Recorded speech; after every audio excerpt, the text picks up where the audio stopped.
practically every one of the top 40 records being played on every radio station in the United States is a communication to the children to take a trip, to cop out, to groove. The psychedelic jackets on the record albums have their own hidden. This is a special question. We don't want you to smoke genetically modified ganja. We want you to smoke the real thing.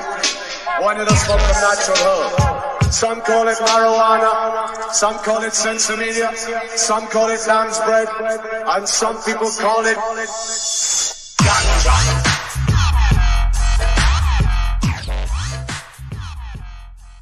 Welcome to another edition of the Adam Dunn Show. I am your host, Adam Dunn, and I am back in the studio. Back from PR, back from all these other places. Here in Denver, I'm going to have special guests coming in, Mr. Jamez Bean himself. Not even man on the scene, he's going to be man in the building.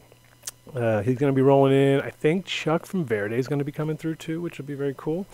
And like surprise guests, have some surprise guests, which is always fun.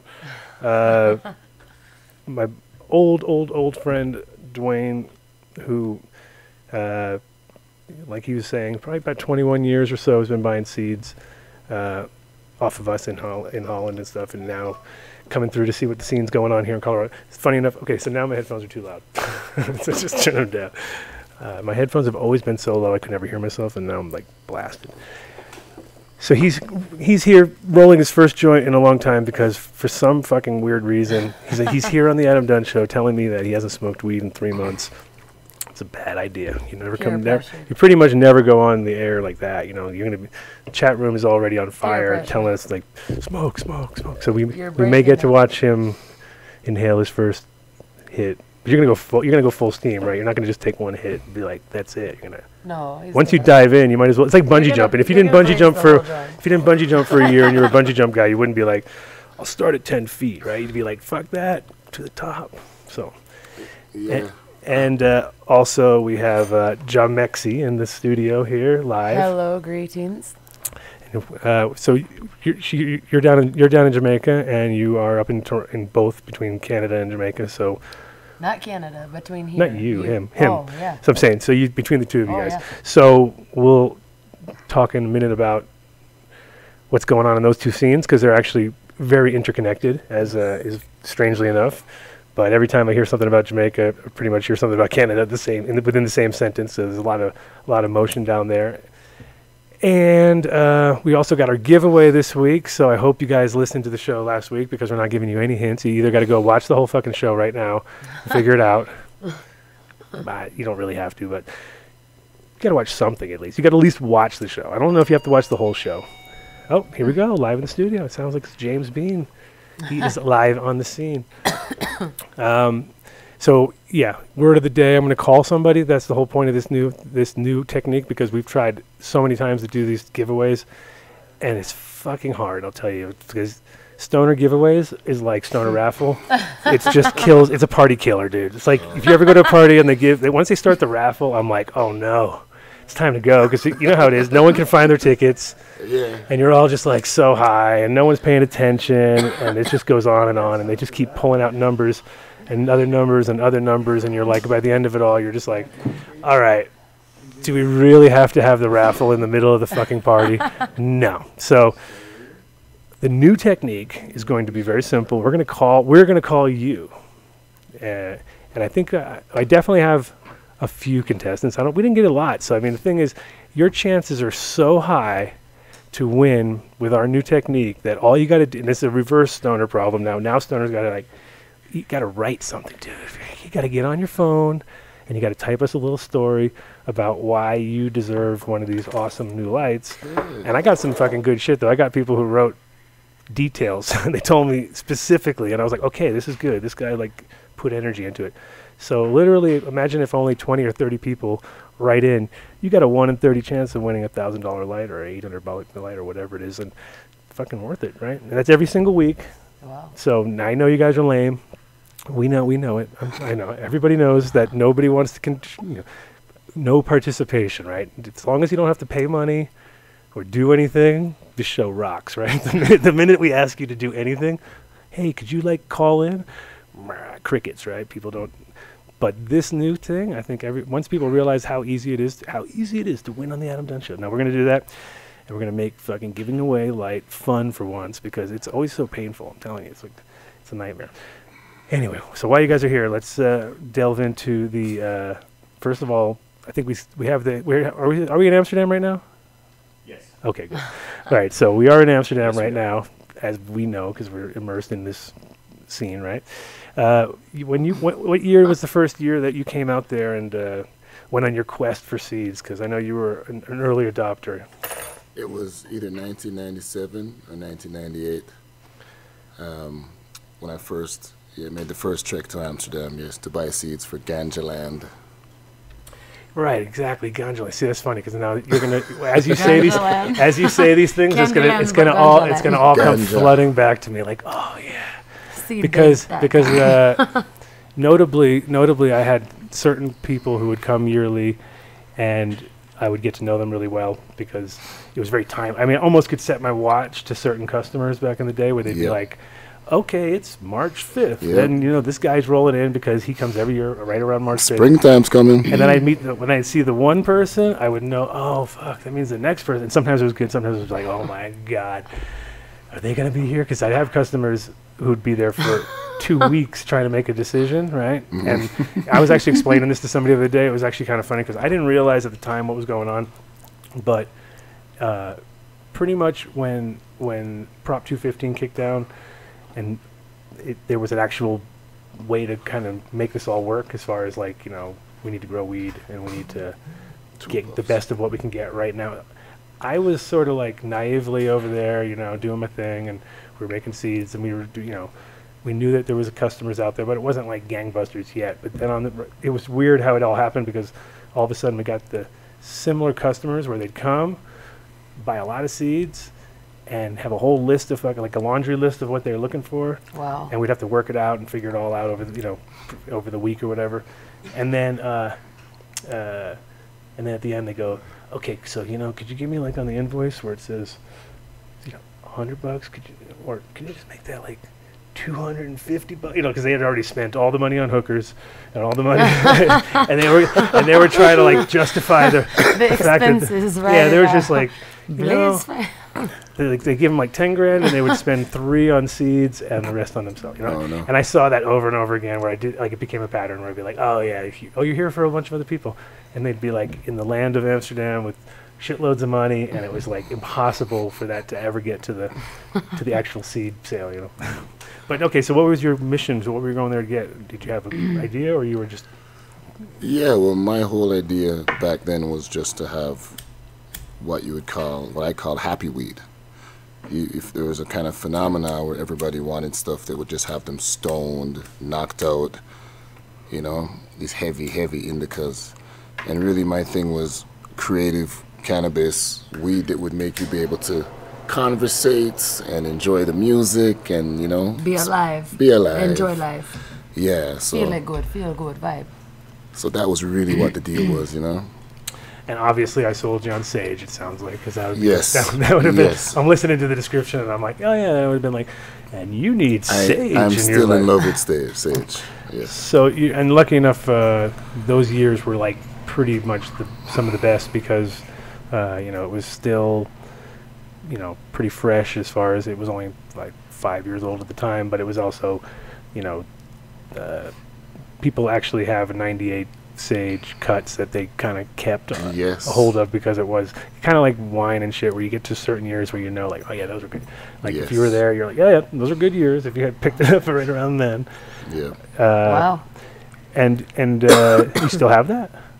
I still do. My whole thing was, a lot of the Amsterdam breeders that I bought seeds off of kind of was a love and hate relationship because I would of course take the seeds, breed them myself, and try to pick my favorite selections now out of them. But they still kind of liked me because at least I would tell everyone that's what I'm doing. Mm-hmm. And some of the guys would just come and buy once, and then you never see them again, and then they're selling your seeds, But I would say this is my version of sage. Mm-hmm. whatever. And so you were selling those versions though back home, or? Yes, well, I mean, would like sell I had different websites. Okay. So there was seedbank.com, ganjaland.com, almightyseeds.com, femaleseeds.com, potofgold.com. Oh, it's hilarious because now we have James coming in the room in a minute, and it's like you guys are like two peas in a pod, except he picked up doing this more recently, but he's seedsherenow.com, and he's pretty much like has to do all that too and cover all his bases. Yes. And you can imagine now how much harder everything is too. Oh man. You just got to pay all day long. There was no competition back then, so it was a really good business to be in. Mm-hmm. You want to be in a business where you're early in the game and you don't have too much competition, right? Sure. So it was the heyday. It really was. It was beautiful. And this is like, so who else was really available then? Just pretty much Nirvana and a couple other guys, or? Well, there was Sensi Seeds, of course. But they didn't do anything online. There was the Seed. There was the original. Because back then, Sam the Skunk Man, there was sure, but guys. But again, like he wasn't like accessible really and all, So hey, everybody was accessible to me. Yeah, and that was well, that's funny because I mean, and our program, it was like pretty much the same. It was like just by being friendly with all those people and realizing like, oh, seeds are pretty important. People need these things. We'll like get them all under one roof. There was like one time I remember like back at the CIA days where I was just like looking back at our catalog and I was counting. I was like, oh, dude, we're like 138 strains now, and this is like 94. So it was pretty much like, I think we're the biggest right now, because it wasn't at that moment in time. There really wasn't anybody. No, Mark Emery hadn't really started. Yeah. This is like 93 maybe. So he was just kind of starting, let's say. But it was, But we never did mail. That was the whole thing. We were just like, there's no way I'm going to ship out of Amsterdam. I had a hard time shipping anything out of Amsterdam. Like if I sent something to my grandmother, she wouldn't get it. You know what I mean? And they'd be like, what? You didn't get it? I'd be like, nope. It'd be like somebody just stole that. Just because they see the word Amsterdam, they assume it's got weed in it. It's got weed. Yeah, everything out of Amsterdam, they would figure some type of drugs. For sure. So you went by there yourself, or? No, I have not been to Amsterdam yet. I have not been fortunate, but soon come. I really would like to go there. It's a different place these days, that's for sure. It's like. When's the last time you went? I just went recently for the first time in 7 years, and it was like, wow. So glad I was here when I was here, because now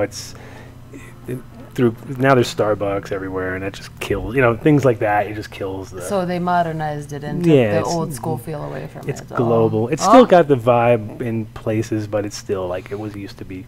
You didn't see none of that, you know what I mean? So it made you feel good. So tell us a little bit about yourself.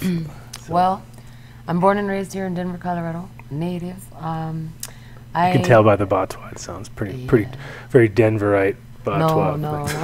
Sounds like. So let me explain that. So my name is Jamexi. My name is Janae, also known as Jamexi. I own Jamexi Productions, Reggae Chat, and View Now as my global media partners.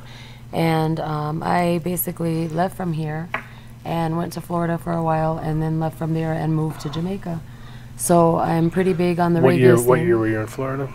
I was out there for quite some time, for a good 7, 8 years. What years though? Like early 2000s to the late, So anyway, so when I leave here, I went out to Jamaica. So I'm currently based in Kingston, Jamaica. I travel back and forth, but mainly based there. Work a lot with the big artists. I do booking, contracts, legal, visas. Pretty much 100% self-produced female in the industry. So we do dub plates. If any DJs out there, you want dubs and legitimate videos and both files, you can contact me.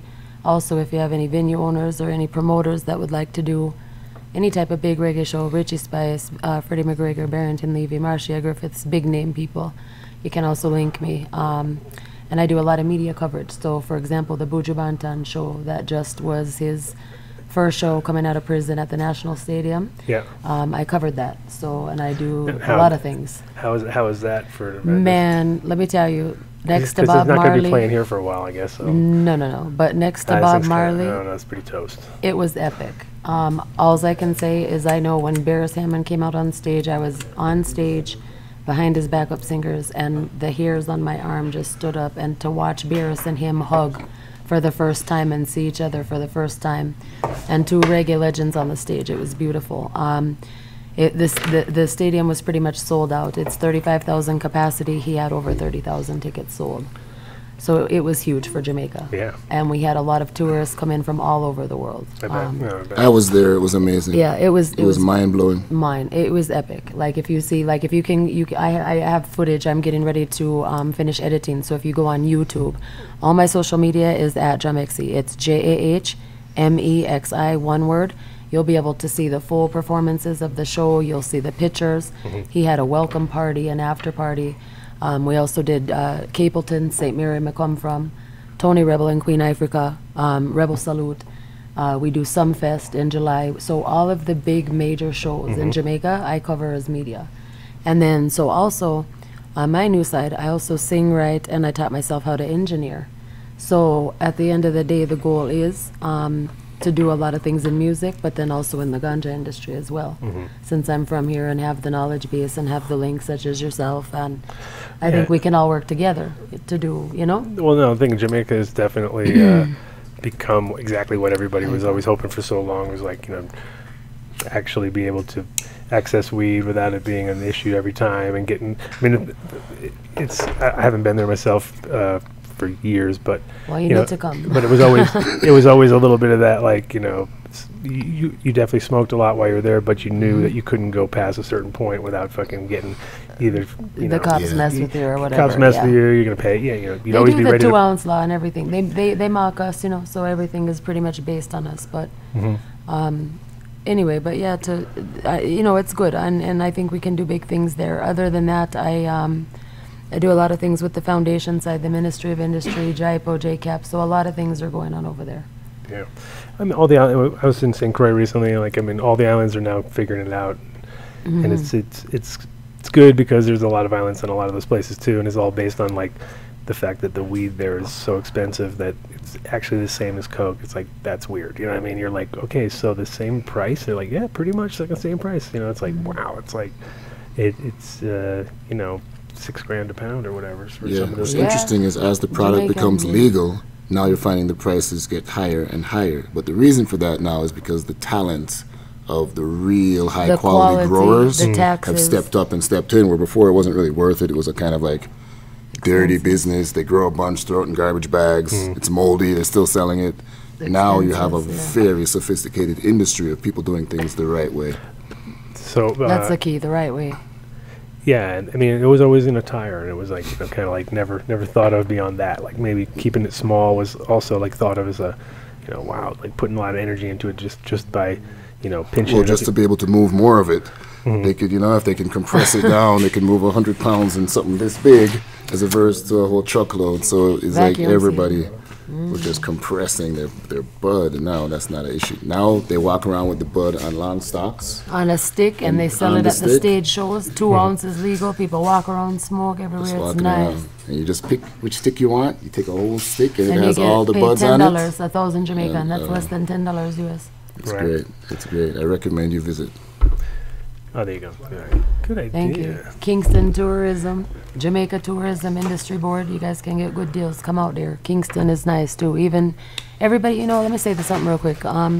Everybody always come to Negril and Ocho Rios and Montego Bay. These are classic tourist towns. If you really want to see Jamaica and really see the heart of it and see some nice things, come down to Kingston. Kingston, yes. Do it smart. Let me tell you, please, do your research. Do it smart. You know, do your diligence. But come to Kingston. See what really goes on there. See, you know, there's money in Jamaica. You know, don't get it wrong. Jamaica is a rich country. And if you don't want it to be harassed whatsoever, and you want all the beauty, go to Portland, Jamaica. Portland, yes, and it's country. Nobody's going there to make money off tourists. Nope. So and it's therefore, beachy town. You're just another person. And you're beachy town, and you're in the country. Because we all know you go to Montego Bay. You're in the country. Here, you want to buy these trinkets, you want to buy this, you want to buy weed, you want coke. Because it's tourist. On the other side is not the touristy side. It's country. It's affordable. The parties are nice. The ganja is nice. And you're getting actually the real old school Jamaican cannabis. The old brown sativas. You're not getting the green Gorilla Kush and all that kind of stuff. But you're getting the real classic Jamaican ganja, grown without fertilizer. They call it homegrown. Homegrown. Yeah. But yeah, come to Jamaica, and it's nice. A lot of things to do there, you know. Yeah, I think the fact that issue of, as far as like the constant everybody wanting it and needing it and smoking it and all that, but at the same time it being so high stress. If you bring the stress down, hopefully that well, it changes the whole breeding process. Imagine now, Legalize it. as a creator in this industry, Marley, Tosh, all and of us. everything, the whole vibe is about police coming after you and all this negative vibe. It actually will causes the people producing it, because half the guys producing it, they also got a bag of coke in their pocket, they got a bag of weed. Half the time they don't know which bag they're reaching into.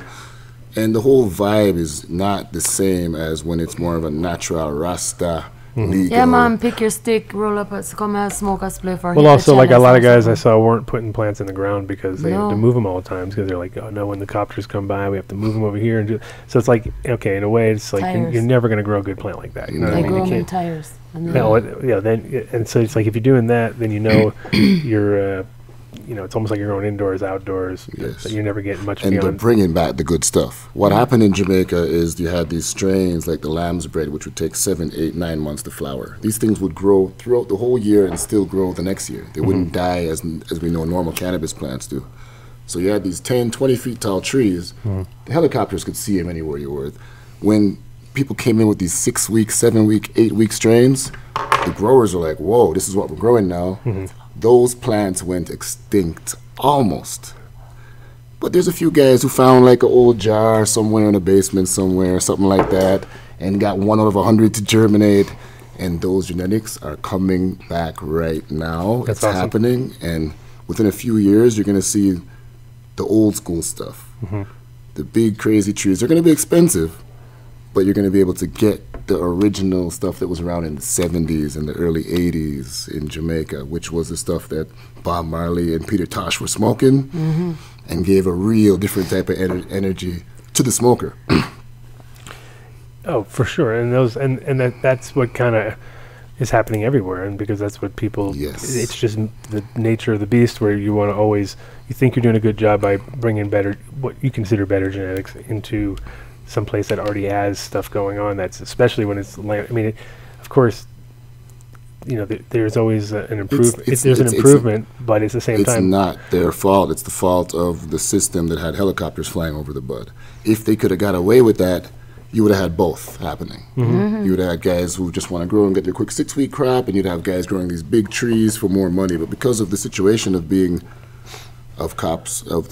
helicopters flying over, and it was illegal. And what can you see? You can see the big trees.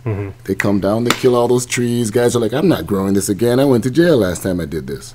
So I really don't blame anybody coming there bringing genetics, because at the end of the day, now, with all the stuff that Jamaica has, probably has one of the most diverse genetic cannabis in the world. It has everything people have brought there, plus its own original stuff. Wow. Well, not even that. The terroir and the environment and just the humidity and the air and the microbial life because of where you're at. So like you think about Blue that, Mountain. then you're like, oh, okay, Elevation high. it becomes its own Jamaican style thing. And the thing is, it's going to be like you were saying earlier. Like there's all different regions, different vibe. Yes. Like when I was there. And I wasn't there for weed at all. I just was there to pick up to get onto a boat, and we were in Port Antonio, which is beautiful. Portland. Right, Portland. Yes, that's what I was telling you about. That's Portland also, Yeah. yeah. So it was beautiful, but it was also, the weed was like kind of wet because it was, the environment was so wet where we were, that they were like, yeah, you have to go to the grill if you want the good weed. And it's not even about, it's just, I think, more about the drier environment, really. Yes. So you get a different vibe on the cure. They have Blue Mountain, so like where Blue Mountain coffee come from, the elevation high like ours. So a lot of the good ganja is grown up at Blue Mountain, and then the Grill Strawberry Hill and Orange Hill. Exactly. So they're nice. And it's Nice all ones. altitude. And then that's obviously all altitude based. Altitude, yeah. Yeah. Just like here, 50 to 80. Well, here's a little bit weird because we're high, but we're like on a plateau and we're in high desert, and it's not the best right now. This thing's dying like in front of our eyes. Normally, like if you're in California or somewhere, depends on where you are, I guess, in Cali. But if you're like when we're in Puerto Rico, weed that here tastes fucking phenomenal there, because it's like the humidity is just perfect. But you got to use a grinder, because up here you just It's dry. Brittle. yeah, it's much harder. Yeah, so it has its advantages making hash, but because that's nice, because it's almost like year-round. We're like Himalayan almost, you know, so we have a vibe for that, but everybody here's so mechanical that it's not even utilized. Like, there's nobody hand-rubbing Manali style hash here or something. You know? That's not happening. Yeah, no. Is there anybody doing any good, like, because hash oil was always, in a weird way, like, I wouldn't say popular in Jamaica, but it was like the end result of a lot of overcrops that people just grew too much, never got it off the island. So they decided to turn it into oil. So then they got X amount of barrels of oil. Then nobody really bought it because it never seemed to move, because it was one of those products that just, you know, I saw it on other islands all the time where there's a barrel in the back and go take some or whatever. It was all for export, pretty much. Yeah. Yeah. Did that ever, is that like production? Because that was kind of, they were doing some pretty massive it was all for export. Guys were going in with canes. This is like way before my time. I've heard the stories from the old guys. They're going with canes filled with oil, and that was just happening. And it was certain areas where people would just take the oil, rub it on the rolling paper, and roll their tobacco with it. Yeah. And it was very big in certain pockets. Like, and then let in it other dry. places, not at all. So it was just those certain pockets that it was going to. Where it was getting made in those pockets, and that's why they... No, that's where it was getting shipped to certain people in North America and Canada. Oh, those pockets of the world you're talking about. Of the world, like where guys were rolling their own Yeah. cigarettes with tobacco and would like to rub the oil on it. And, you know, that's a Like story on the that... paper Oh, look, and there's let it dry. we got and one. then We got one.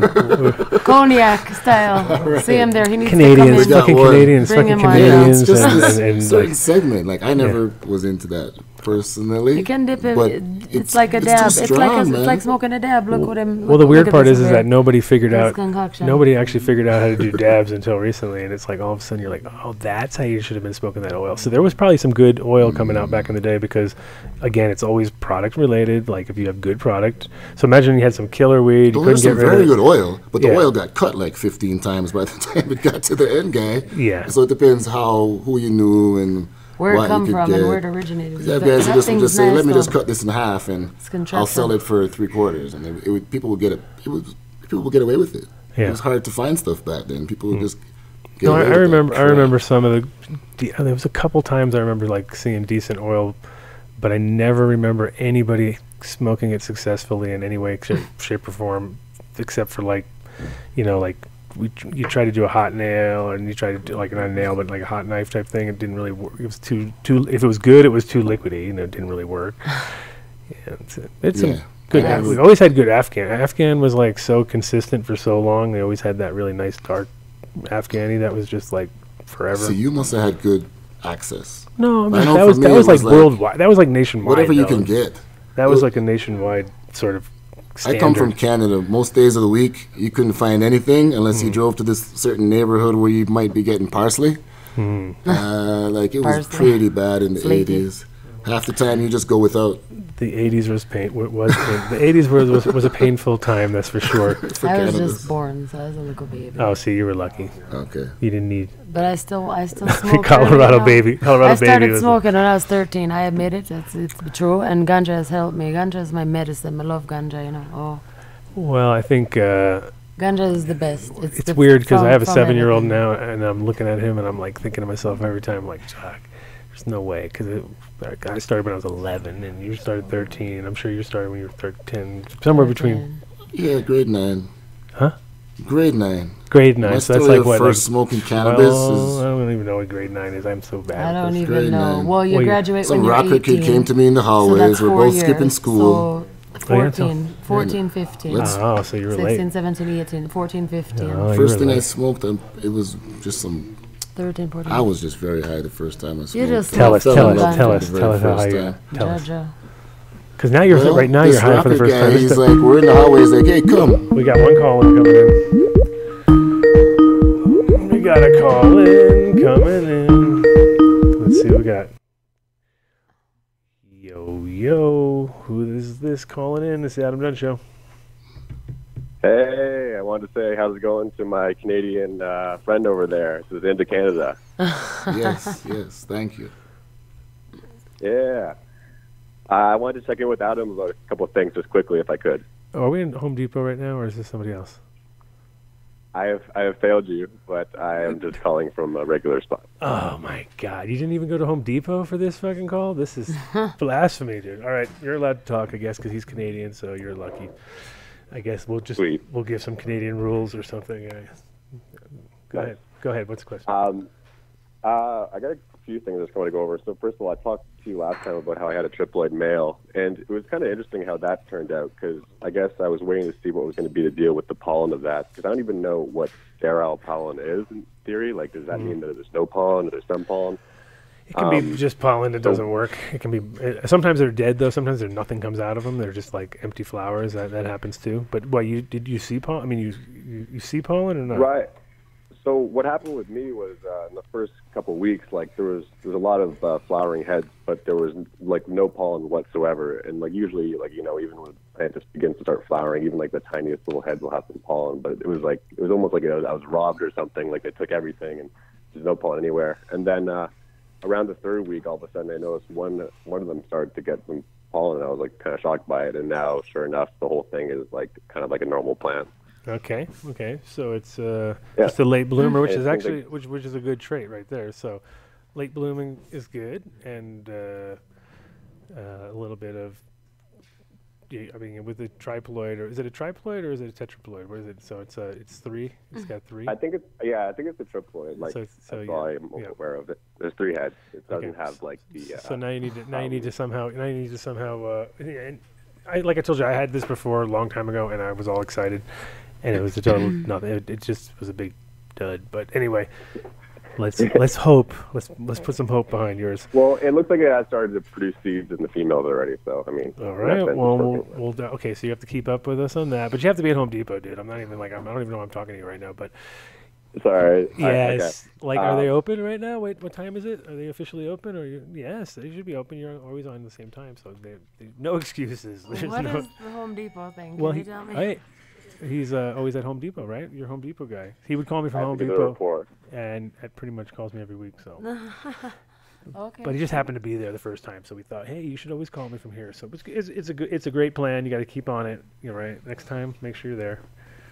And we'll send you some. We'll figure out some instructions for you next time. So we'll make it fun. We'll make it extra. And you got to have an orange shirt on when you're there, though. That's the most important part. If you wear an orange shirt when you're there, then we have one at that point because you will be asked at least 10 times if you work there, so you can do whatever you want at that point.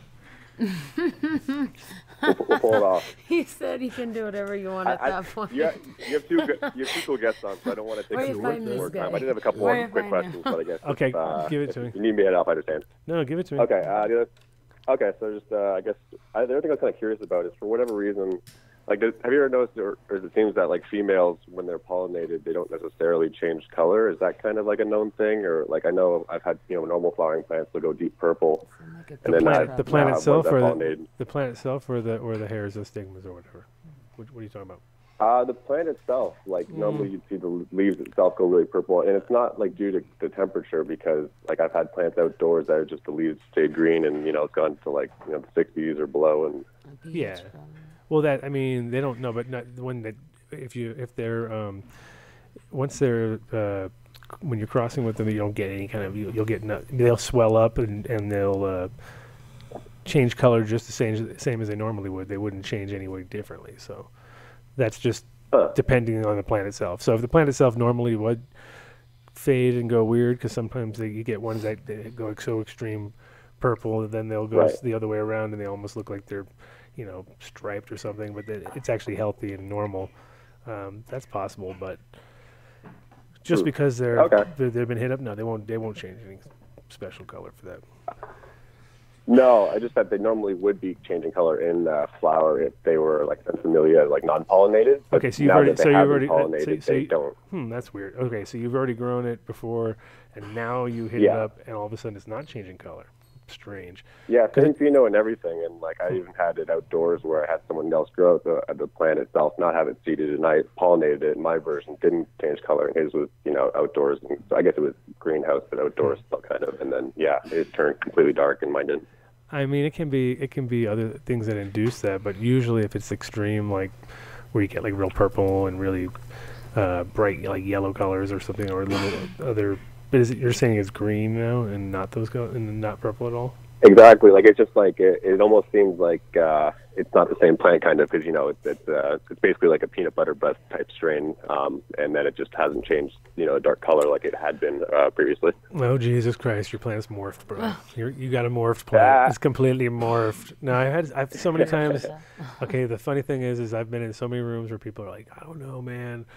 The plants are all morphing and they're all turning into this plant, and you'll have. I mean, it's almost like you have a little alpha situation going on. They don't like sex, right? Huh? Marijuana plants do not like when you have sexual activity around Around them, no. No, you've never heard that? Well, if you're out in the field with them, maybe they could. Once you're bigger than you got to watch out. That's the whole thing with plants. And it that's aggravates the little, as long as you keep them all small and sogged, scrogged up. Like get them all scrogged up so they can't move. They don't like it. Yeah, You'll be all right. But if you're in like right now, I got some ridiculous plants at my place. I'm sure they could kill me if they wanted to. Yeah. It's like, They hold you down. well, yeah, you let them get bigger than pH. you, and then you're like, okay, Yeah. you're risking. It's like having a cat. It's okay if it's little, but once it's bigger than you better watch out. Yeah. Wow. All right, any more questions for Mr. Not at the fucking Home Depot guy? Yeah, not Home Depot. You're silly. Yeah, you're so Obviously, I guess when it comes to like breeding and making seeds, they say, obviously don't work with like a plant that shows hermy traits and stuff. But when it comes to a male that you're using, if you have a male plant and it has one branch that has a couple female pistils, what does that really indicate in terms of like the next line? Is that going to be like really prone to hermaphrodite in the same way that if you worked with a female that had it or not? yeah, probably. I wouldn't. I mean, that would be like a literal red flag for me. I'd be like, okay, Sure. I like that, but I don't like that because that's going to show you that you're kind of on the edge there, in general, because all plants ride the line pretty tight, but as you sort of work your way down lines, you pretty much feel safe because you've seen the fucking thing crossed in 18 different ways by 19 different males, and you never saw a fucking problem, and then you're 100% confident. But if you have like, oh well, it's apple pie cross and it's got a couple nanners, and don't worry about it because they'll never pollinate anything because it never did, then you're kind of like really like, okay, now you're riding the line so close that if you just have a stressed out room, it's all hot or overfed or whatever, which I've been in all those, has a bug infestation, it's got PM, or it's got any of these other issues, then the plant's probably going to freak out on you and get weird. And if you're making genetics like that, you're kind of you're letting people you're giving people less than they should have. You should always give it rock solid plants, you know what I mean? So yeah, I would throw that. I guess for my purposes, like I had the one, like it was a male, but it only had the one limb, and it was a dragon's blood. So my thought was, I'm just going to use it to see if I get the red trade, and then try and if that did appear in the line, not work with it or something. But I was kind of curious because it was only the male, not like a female that has it, right? But this is not the tetraploid though, or the triploid. This is no, it's not that one. No, okay, no. This is something else. Good. Yeah, kill it. Kill it. It's already killed, but yeah. Good. Oh, good. Yeah, no, it's just better for everybody. Keep it kind of more on the easy side. Yeah, I didn't know if it was the same thing because obviously, I guess to me it seems way more obvious. Like, I wouldn't ever work with a female that had that and like wanted to use it, but a male, I just felt like if it was a female whisker, maybe it doesn't work the same thing. But I guess it does work the same way. Or in general, you're saying any kind of discrepancy you don't want to work with, so don't do it. Pretty much, yeah. You gotta be like that because otherwise you'll start to hang on to everything you got. You'll be like, oh, this one's really cool because it makes me really tired, and this one's really cool because it makes me really hungry, and this one's really cool because it makes me really sad. And you kind of like, no, you could find one thing that does all those things. So like, and doesn't get powdery mildew like the middle one you got, and fuck your whole thing up, So Gotcha. Yeah, kill it. Nice. Sweet. All right, call me. All head out. right, Home Depot next time, please. One thing I was going to say is just Frenchie Cannoli, he's coming to Toronto, it looks like, this month. So if you're interested in that, I think it's the 24th. Check that out online. There you go. French Cannoli back in the saddle again up there in Tirana. What's a cool way to say that? Is there any cool way to say that? Just have to say Toronto. No. Toronto. Yeah. Taranto. Kind of roll the R. Right? Oh, that's Taranto. better. There we go. That sounds better. Spanish something. I had to send some money to Canada today, and it was like the extra complicated fucking address. I mean, everything was just trying. .5-2-D4 classified -4. Exactly, man. I was like, Jesus Christ, this number, everything about it was like that. Even the routing number, all of it was like, didn't make any sense. I was like, what? Who uses the letters in alphabet? It's a fucking routing number. You guys, you fucking Canadians. All right, man. Talk to you soon. All right. All right. Thank you very much. Home Depot, please. All right, bye. You love Home Depot? No, he loves Home Depot. I love Lowe's. I like. It's so funny though because I've been to Home Depot so many times, and then I'll go into Lowe's and I'll be all excited, check Lowe's, and I'll think I'm in some fucking great place, and I'll walk around and I'll end up back at Home Depot because I'm just like, they don't have shit here. This place fucking like. And then you go back. Home Depot. Lowe's is like Target. Lowe's is like Target, and Home Depot is like Walmart. And Target, it looks all pretty and everything, but they don't have as much cool shit as if you go to Walmart. You go to Walmart, you're like, actually, that's pretty fucking good deal right there. There's always one stupid thing, and you're like, you walk out, you're like, I can't believe I bought this, but it's so fucking cheap. I have to buy it. Like you turn like your grandmother. It's so cheap. You always find what you turn into your grandmother for like 45 seconds, where you're like, all right, I have to buy this because now I'm saving money. And you're like, that doesn't even make sense. You're not saving money by spending it. That's how they trick you. Yeah, that's how they get you. No, but anyway, I would come home with a carload of shit with my grandmother, is good and for she just bought everything that was on sale that she had to buy because it was crazy on sale. Cheap. And we had all this crap lined up. It was a good deal. They got us with the yellow sign. Oh. Yep. Yeah, Home Depot has like 15 types of fans in there. It's beautiful. Wow. See, look at him. He's all high. See how high you got? See, I know. Like, look at this. No, man. Look, him a slack on him joint. Look. See this here. See it here. Look at him. He's having Home Depot fucking withdrawals. See it there. Light it. You know. My account. And mine done. Oh. My accountant was like looking at all my shit and going like, I'm cold though. You really like Home Depot, don't you? You know. I'm like, no, I hate Home Depot. And it's like, you love Home Depot. And I'm like, no, I hate it. I hate every second of it. I go in, I hate it. Do you know what I like? The smell. No, whenever I go into Lowe's, the wood area, maybe. Oh my God, I love the smell. I could listen. My dad and grandpa are contractors. They can build a house from the ground up. So from the time I was little, I would be in Home Depot, and I would love the smell of the wood. And it just the garden when you go in the summer or the spring, you smell the gardens in there, and it's just nice. Overpowers everything. No man, I love 24-hour Home Depot. You go there 3-4. They don't have 24-hour anymore. Do they have 24-hour anymore? No, that's over, bro. Meth killed that. You wake up in the middle of the night with some crazy idea. Meth killed all. Yeah. You go to Home Depot. I just told you. Cutting wood. The mask. I just told you exactly why they closed down. The Vicks inhaler and the masks, because that's what the partiers would do at night, is go buy all that stuff. There you go. I told you. Meth killed Home Depot. Basically, it's party rave drugs, and meth is the only reason that fucking place is open, because people go in and cut 100 pieces of wood, 14,000 different pieces, and go home and shit, all high, go home trying to do and then fucking like figure it out, figure this shit out. I'm gonna figure this out right now. And I'm gonna do it myself. Yep. I'm gonna figure it out right now. Is that a problem? Is that a problem down in Jamaica? I know it isn't. I know fucking Canada is all fucked up as far as Toronto goes when it comes to, just like America style with a bunch of bullshit. Except like they're a little bit more smart about it.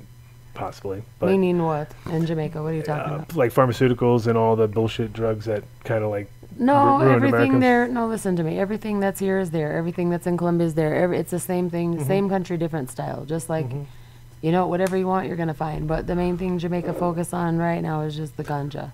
You can find the other stuff, but ganja is what they're primary. The difference in Jamaica is you can avoid a lot of stuff. You don't have to get it. They offer it, but you don't need it. There's just so much diversity. Yeah. Here you have like 3 places you can shop or whatever, but in Jamaica there'll be like 1,000 places you can shop. Right. And you don't have to get the same spliff or same $100 bag from this guy the same day, next day, tomorrow. You can go to different parishes and get different type of weed, and you can see. Like when I go there, I can pick up a bud and say, all right, this is grown in Westmoreland, and I can pick up this one grown in Portland. I can tell just by smelling it and looking at it. Blue Mountain, Orange Hill, Strawberry Hill, because you study the dirt. And the dirt in Jamaica is different. They have red dirt, brown dirt, and regular dirt. So it's different out there, but it's nice. The ganja you get out there is beautiful. Just put them on the end. Yeah, bring him in. He can come take this spot actually, because I'm. Yeah. All right. All right. Hey, good day, people. Love you guys. Give us websites. All social media is. There you go. Boom. Give us that. Sorry. And then I'll have James rolling in, and then we're gonna do our shout outs, obviously, because that's what James is here for, just to witness live his own shout out. That's the only reason he came. Nothing else. No, we're gonna have a big long rap, and we're gonna have Chuck come in. So yeah, give us all your shout outs now, and we'll whack this thing out. Okay, so big up Reggae Chat and View Now TV, and then my company is Jamexi Productions. All social media is at Jamexi, JAHMEXI. You can subscribe, like, follow. You'll get the updates, and then what's all your social media? Give them. Yeah, give us all of it now. Right Everything now, you got. And the serial numbers and everything. You know? Yeah, right now, my main focus right now really is research. I'm in the lab as well as breeding and stuff like that. So on a high level, if you're interested in getting a hold of me, you'd go to LinkedIn and you'd look up for Dwayne Lewis, DUANELEWIS. LinkedIn. And yeah, the other social media stuff, unfortunately, there's not much time for it right now. I'm in the dungeon, I'm breeding, I'm doing surveys, I'm doing actual studies, trying to figure out the causes of things like hypernesis syndrome and a lot of the issues that are He's the brains. If you want the business, contact me. So I can link him me up. on the business or link side, him, and he can link him up. Same way. Yeah. Nice. And All yeah, right. like I said, Yeah. 20+ year customer. It's been a long time. I haven't seen this guy for like, I don't know, what, 15, All right. 16 Blessings, people. years. For sure. So and, one love. And like we talked on the show, ganjaland.com. What was the years of those? Tell me those years. Oh, that was from 1996 till 2006. Nice. Yeah. 96 to so those are the 10 good years. Yes. Since then, I've been working for billion-dollar medical cannabis companies, research and development. Just billion dollar medical stuff like companies. that. Yeah. Nothing big. Yeah. Nothing big. Med Relief. Look us up on LinkedIn. You'll see what's going on. What was the name of that one?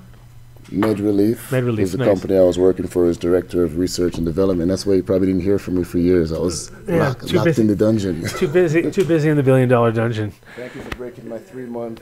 Oh yeah, got you high on the air. 3 months. Now you can prove to yourself it works. You'll be like, shit, I only smoked a third of a joint. My next guest, I think, will be able to probably smoke more than a third of a joint. I think he can do it. But now he's all pussied out with his pussy stick gigantor. He's got his fresh, ready to burn out the fucking coil. You are the man, dude. Everybody had at the last show in Barcelona. The table was literally nothing but those. Nothing. I know. Same thing with Boston. That's where we just got back. Nothing but these things. Boston, I think so. Yeah, Boston. And I had actually gotten away from him. I'd kind of gotten unhooked from him. I was hooked for a while, and then I got unhooked. You're back on it. You're back on the sauce. They got me back on it ever since Boston. Kim had one. We got Rick had one. Rick let me fucking use Kim's one. fault now. Well, yeah, everything's Kim's fault. But everybody's blaming Kim. So I was about to tell him this story though. But I remember when I used to hear you when I first listened to your shows. I always played it in my gardens. I'd always work in there, and I'd always for one it'd always scare me because you'd be really quiet, and then Mitch would talk like, rah, rah, rah, rah, and be like, scare the fuck out of me. Now it's just me mumbling a lot way and but then I would talking hear, over my guests. I would always hear something in the background. This, and I was like, what the fuck is that? So I started watching the YouTube streams, and you'd be back here with your little torch going. I still am. I don't give a fuck. I know. I don't care. That's when we got the torchless nail for you. I know. Well, you did, and it worked for a while, and I did run it for a while. It's still quality. I ran the gamut for a while, but at least now I can turn down the volume, when he's doing the torch. Yeah, no, it's so much better. Look, he has all that just to turn down the volume of the torch. I saw the new mixer box. Whoever picked that up for you guys is a nice job. What happened now? You guys' new mixer. That was his pick out, me pick up. Yeah. Pick out, pick up. We did it all ourselves this time. That's nice. Isn't it? It's very orangey. Sour grapes. I was going to say orangey, but yeah, sour grapes and is kind of orangey. Yeah, so they're giving shouts to, I'm guessing they're giving props back to Jojo Rizzo on the sour grapes, not calling that grape stomper. Shit. No, you're not allowed to talk about that, are you? Just a little drama, No drama. There's never drama in the show. Oh, so anyway, I know you didn't pick up on it, but he ran ganjaland.com between 96 and 2006, which was the big website for cannabis seeds. And so he's been through all of that in those 10 years that you were not in that, right? Because you were after that, right? Just after that. So I thought it was interesting. I was kind of hoping there was going to be an overlap, but it could have been. That's why I was like, He's still here. He's still here, and you could have overlapped. You could have told. He's Jamaican, right? I heard it in his voice, patois. Her patois is his patois. So, they can smoke weed. He's still good. He did smoke weed. He can smoke more. He smoked a third. He smoked a third. He's too high already. A third of a what? joint. Of a joint. A third. Third of what? A Like third a of gram. what? Oh, what are we doing for the background now? We can put anything we want in the background, bro. What do you want? I don't know. Just say it. Just say the word. Say the word. Ah, there is some. Do you want to come on the show? You want to come hang out? Yeah, come hang out. Come on we got nothing else going on. We got nothing good going on. We can have you. We always got good things going on. We got nothing good going on. Should we do the shout outs? Always. Should we just bang that out and Always. get it over with? Gotta pay this. Because then he knows what he can do backwards. Oh, and we're not going to do the giveaway until yeah, you can come in, of course. Boom, what's going on? I drop in guests. This is obvious. Obviously, this guy's not here on purpose. No, I think he brought me a bottle of wax. He could have said. I could say. Yes, he did. Yes, we did. It was my lucky day. What's going? I know this is perfect. That's why he can come on. I was just looking for I was like, he can come on. It's okay. He can come on too. Why not? You got a jar of wax? No, too? go around the other way. Go to the other way. Go around the other. Make a big dramatic entrance. Let him know. We need dramatic entrances. Now, Nope. Now it literally Jarless. looks like I got some fucking like actual like people to come in and be like, your show needs more stoner looking dudes. That's what you guys need. You guys are not stonery looking enough. Right. Oh, we got even another one. We got too many. Totally, yeah. Not enough seats. He's not allowed. He's too slow. Yeah. I went for ultimate stoner guys. Yeah, he's trying to play the ultimate stoner and lost out on the seat. Some terpy. I'll probably have to take half this and make sure it's good. You're gonna have totally to. understand. Yeah. And I think I've had Tanner on the show before. Yeah. So these guys aren't Tanner unless I'm really. No, I'm just saying. I'm saying I've had Tanner on the show, Good, so I'm just wondering. So I'm just saying, okay, I was figuring out in the family who's first, and unfortunately, These guys friends with Tanner? They know Tanner? He's my brother, he's- actually. That's his. He's my older brother. So they haven't met you before then? They're like Yeah, When he we was met. super sloshed and he's like, I think I met you a time or two at Aces. yeah, and I'm like, your brother's really fucking good. He's really smart. And he's just all smashed. And he's like, yeah. I think you guys are going to take the company over and work it for him or help him with it so he didn't get fucked over again. Yeah. Yeah. Hopefully that worked out. Some different stuff now. Yeah. Put your headphones on, pretend like you're on a show, Alright. pretend you're doing Yeah. something. I know you got like certain, you don't want to mess up the fucking The stoner those toques. Fuck. Don't want to mess up the toques, mate. So you came off the mount. No, are you guys up in Evergreen still or no? Yeah, we're still up there, but Off we're the going to be boarding? moving soon. So you guys are back on the hemp venture or what?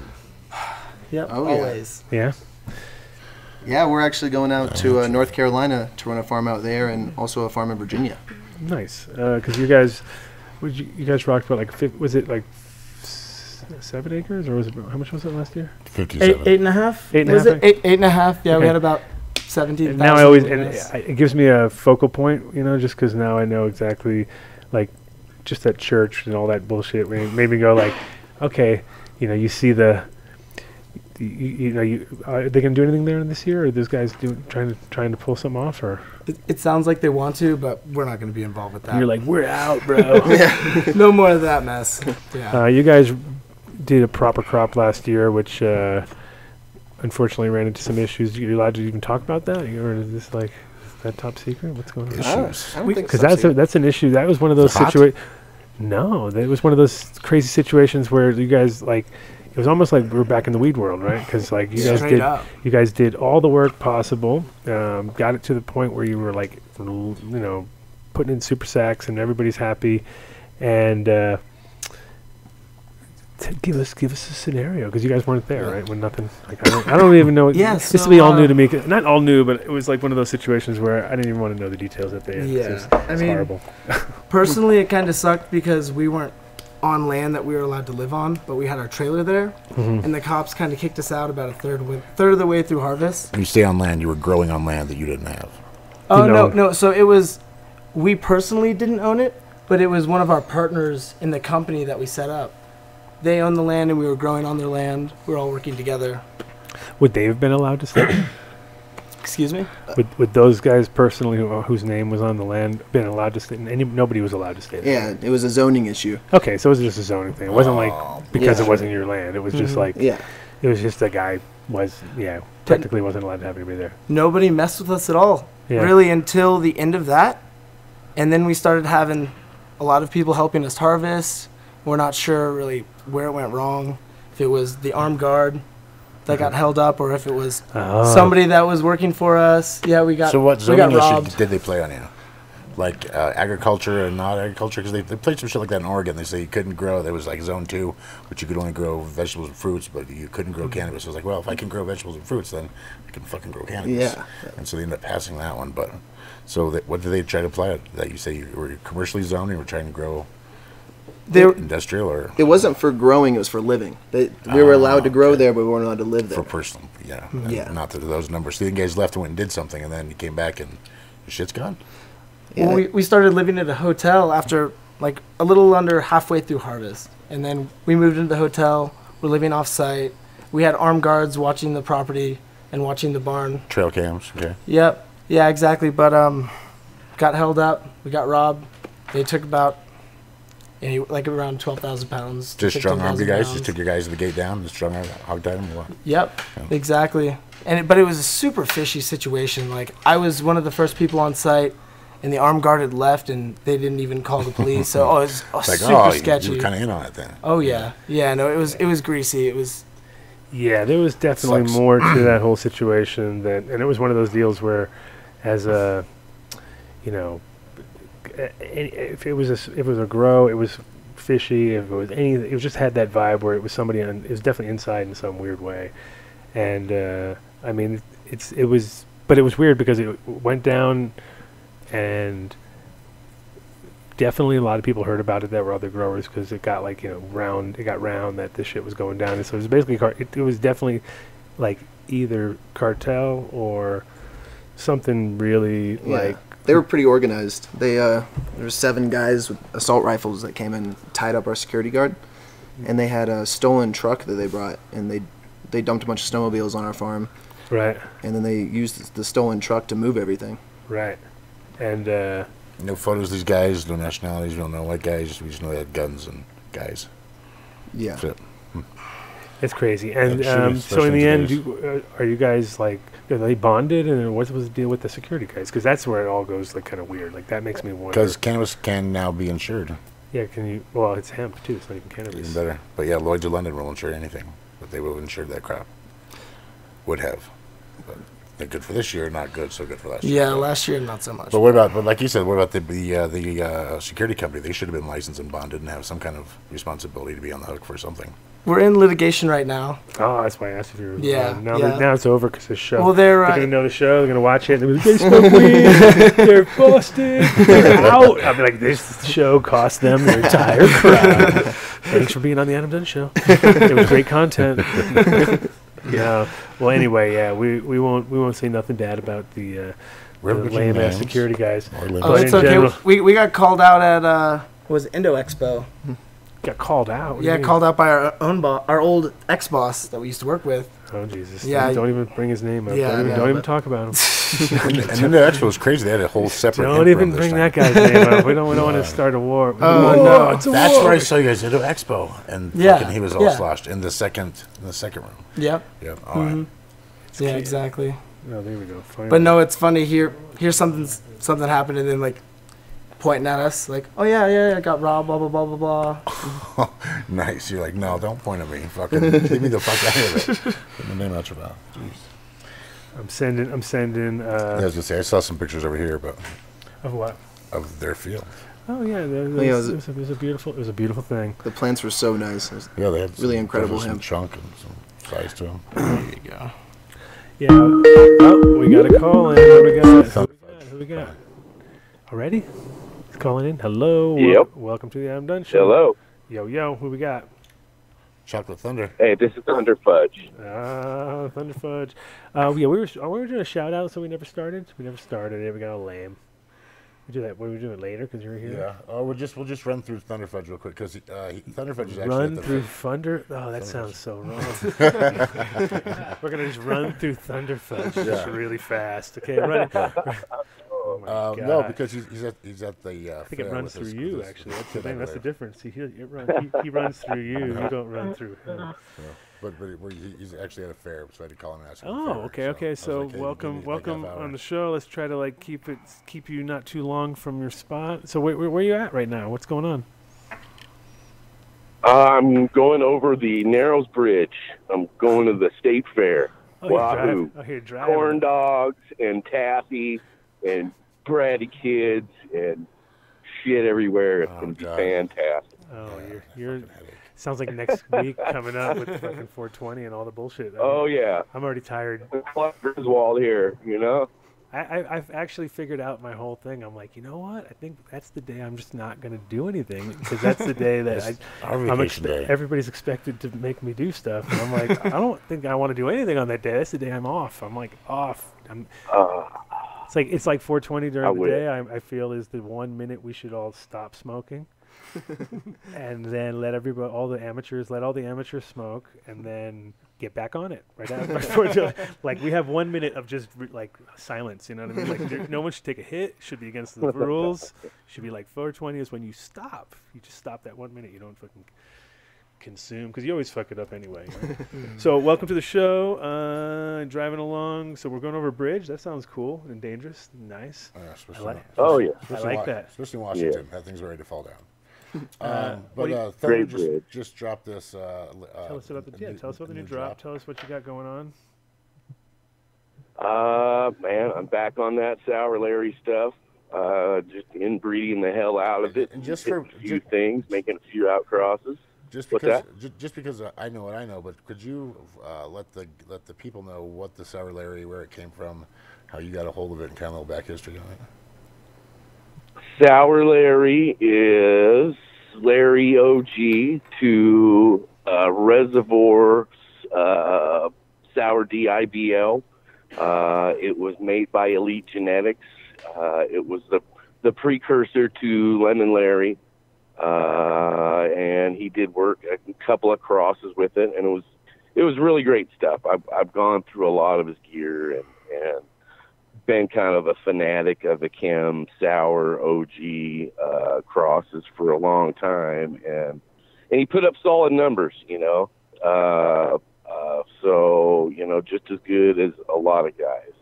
So, you know, I just guess he recently was released from a correctional facility on Tuesday, so I imagine he'll be out.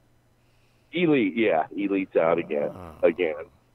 Yeah. But I started at his Ultimate Camo 8, and you know, I missed that whole res seeds era of getting the sours, and I was, you know, at a ripe age at, you know, in the 90-91 period, and you know, we did get some dog blood up here in Washington. There is no doubt about that. You know, I just recently grew the Lucky Dog dog patch. You know, the Chem D to Chem 91 BX. And, man, it was like eating grandma's cookies. You know, something that's been away from you forever. You know, nice. And I mean, it was so dead on to what I smoked. You know, 20-something years ago, that, I mean, it was just nuts. But, you know, right around 2011, you know, I really got on the chem stuff, and it really brought me back to that 90-91 period of friends, going to dead shows, and, you know, returning every, you know, 3-4 months, and just having these collections of these just, you know, just absolutely amazing strains, you know, and the Chem family was always the stuff that just really, you know, the taste was just, you know, the effect, everything was just so spot on that it was more than just a taste thing. It was like a physical effect, you know. It did something to my body. So, yeah. You know, it's always been a quest for the Chem. Chem is king to me, you know.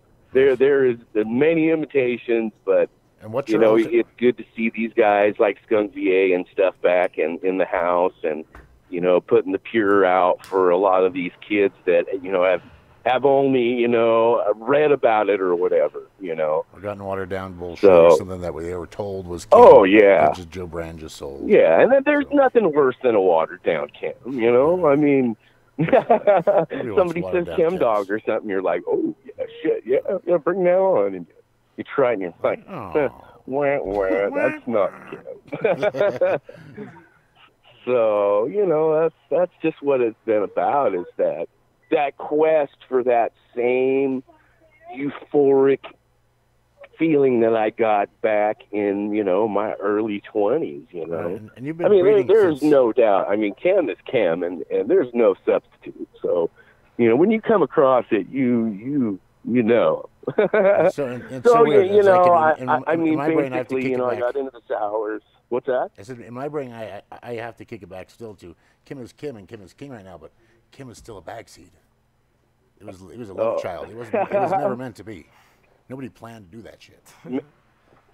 Exactly. And it's just we're lucky. We're really lucky. Yeah. You know, and you know, I wasn't able to get any of those cuts or anything. You know, I wasn't online, and you know, I mean, geez, up until medical hit in 2008 or 9, I mean, we were all hiding, you know. If you ran out of clones or something, you were screwed, you know. It was you were going to be 3 months out, you know, if you sent to a seed bank, or you know, you just didn't go advertise, and you know, it took 5 minutes to get to the grocery store and an hour to get home. You hear that, everybody? You never went 3 the months same to get your way, seeds. and took you 3 months to get your seeds, people. That's how it used to be. Oh, yeah. So don't bitch at me when it takes 3 exactly. days. Give me 3 days. Come on. Jeez. But so there it is. You've been breeding since, I was going to say, since 2009ish, 10ish, 11ish. You know, I started messing around with. I had a lot of friends that were kind of affiliated with the UW program and Normal up in Seattle, and you know, when I started, you know, selling bags for them, and you know, eventually, you know, they kind of let me into the fold a little bit, and you know, I got to grow some good, you know, Bubba Kush and some Romulan, and you know, a few of the UW cuts, you know, the G13 hash plant, and one called Speedway, and another one I never did get an actual name because names just weren't, you know, a thing, you know, that it was like Phil or Dave. That's the Daves. It's like, oh, the Daves. Okay. Yeah. You know, Dave in that blue truck, you know, we meet him over here, and it's just, okay, that's the Daves. So, you know, I didn't get into the actual genealogy and whatnot until about 2009, you know, but I've always been fascinated with dogs, and there is kind of a correlation between dogs, and especially pit bulls and pot breeders and whatnot. You know, we just love that action reaction, and there's nothing like some pure good lines, you know. Pit bulls and pot breeders. That could be a whole new Discovery show right there. Pit bulls and pot breeders. That's a great show. Yes. Yeah, there it is. There it is. It's definitely, but there's a connection yeah, there for sure. And so you're definitely stuck on the chem lines, obviously. But do you have any like kind of no ceiling sativa kind of that you are attracted to, or you just kind of like that sort of style of funk and gas and that kind of? Are you? You know, I did a small seed refresh with some. Oh, geez, for Karma a few years back. What was it?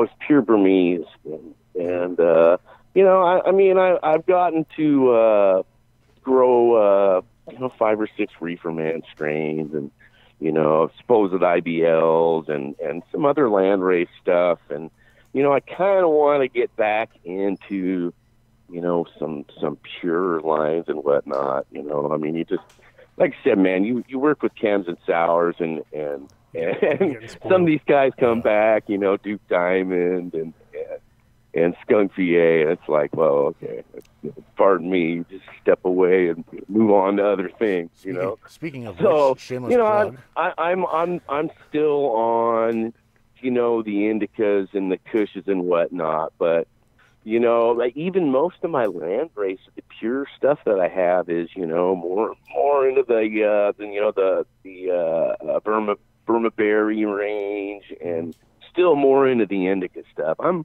high strung enough as it is, so Right. you know, to give me something, you know, more than 50% sativa, you know, you're looking to get an ear talked off or something, you know.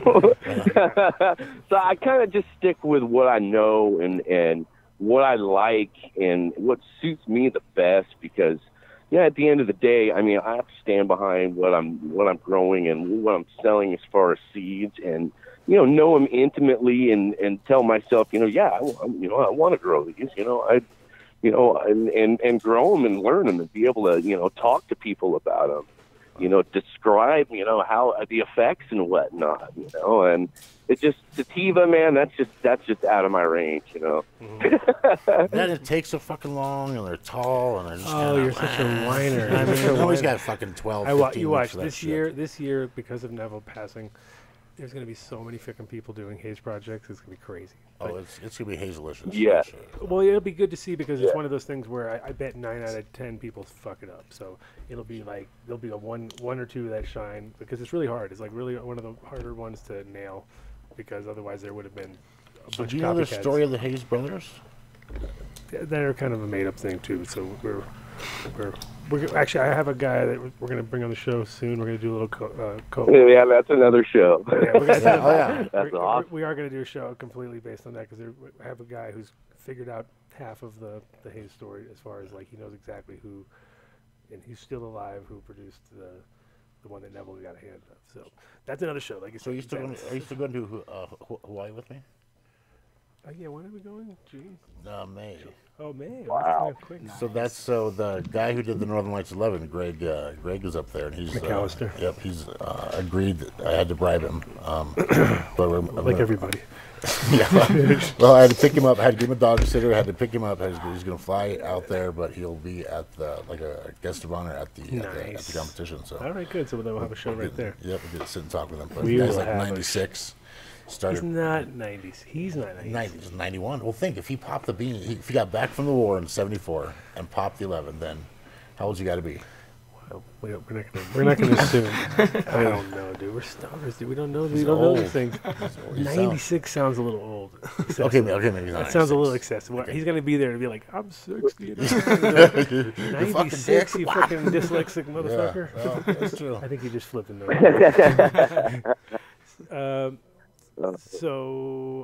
Yeah, Hawaii. That sounds good. So what was the latest drop you get? Give us a scenario. What you've been doing lately.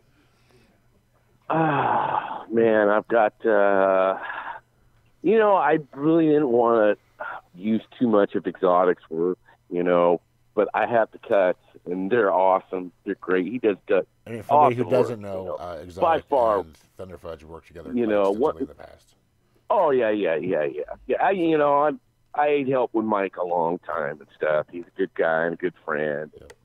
Yeah. And, it's, I've gotten the, you know, the privilege to grow a lot of his keepers and whatnot, and kept a few around. And I had his mint chocolate chip cookie, which is the thin mint, aka the mystery cut. There was some drama with the cookie family over it, so Mike just calls it the cookie, the mystery cut. But that was crossed to his Green Ribbon BX, which was Green Ribbon to Starfighter F2 back to Green Ribbon. And man, it just made these big, huge train wrecky plants done in 7.5 weeks, man. Really limey and really great stuff. And that Starfighter pack auctioned for $6,000, right? What's that? I said that Starfighter pack auctioned for like $6,000, right? Back in like 2000. The first one was like 6, and I think the second one was 45, and it was balked on. So it was put back up for sale, and it went for $2,100. Mike bought it with like 5 seconds left. He was up in Seattle buying a car and sniped it at the last second for 2,100. And he had ordered a pack of Top Dog because the Top Dog auctions were really hot back then on Canna Collective and THC Farmer. And the Top Dog gear came, and the Starfighter pack did not show up. So Mike got a hold of Alien per Logic, and Logic sent him, Alien sent him a 30-pack. And, the story is that the 29 and the 30 were the male and female that made the F2s and started the craze on it pretty much, And I would put that Starfighter F2 up against, any of that. And, any alien genetics. I've smoked a lot of Starfighter, just other stuff that's come out of the F1s and stock from other breeders and whatnot, and even the rest of the other 20 females that Mike grew at the F1 stock, and nothing was as awesome as that 29 and 30. They were the ones, and it's amazing. But it's all about timing right there. Sniping. He sniped at the. What's that? I said it was all about timing right there. Having the cash. Oh, yeah. Having the cash in there. Which does remind me, I think the next 2 weeks we'll be starting up the auctions again at Cedarholics. So awesome. Yeah, so you can come check out those. Auctions are good. I think I've got a couple of your Ultrabite packs I'll throw up there. Remember the Ultrabite from last year, a couple years ago? Yeah, they did well. Yes. They did well. Yes. I think I'm the only guy to ever drop under the Exotic Genetics label. The Thunder Stash pack. Yeah, and you bought them all, everything that didn't sell there. Yes, I did. That was awesome. You're a good man, James. You always do me right. No question. I wanted them all that way. I could have them all. but no, it's been a pleasure working with you, and I appreciate this latest drop. You guys can all get his gear at our websites. Of course, it's all guaranteed, satisfaction guarantee. If you're not happy with what you bought or what the description is, we're going to send you more seeds till you're happy. So pick those up on the site. Thankfully, the new website's up.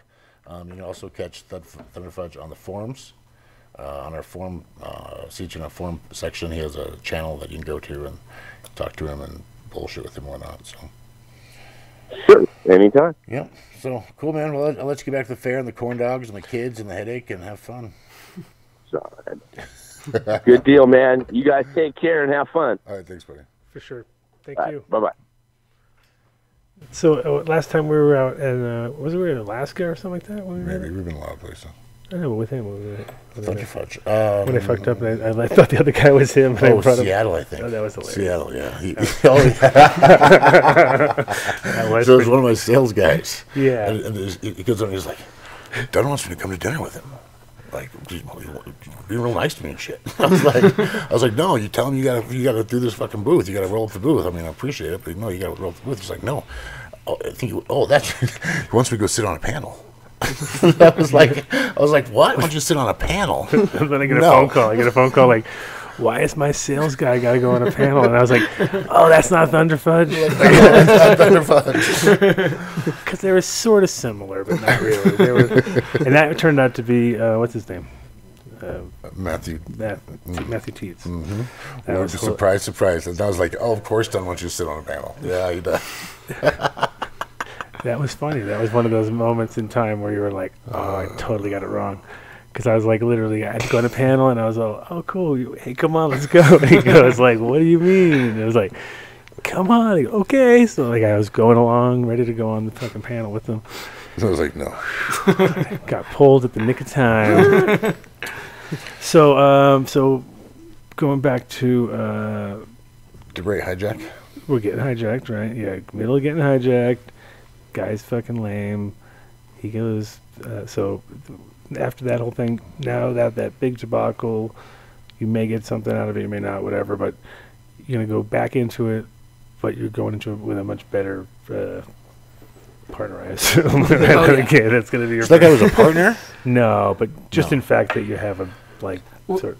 Yeah, we had a few partners that we grouped with to make that last project happen, and it just seemed like too many hands in the cookie jar. Too many chefs. Yeah, exactly. Yeah, especially on not enough Indians, too many chiefs. Sort of thing, especially when it comes down to the reality of who does all the work and makes it happen, and you're like, I could have done the sign like just over there, and it would have been twice as valuable because they would have, it's rough friends and money in the game, and it's like, well, I needed your help, but I didn't need your bullshit. I need your money, but not the other part. So I think everybody agrees it's like one of those things where you're, you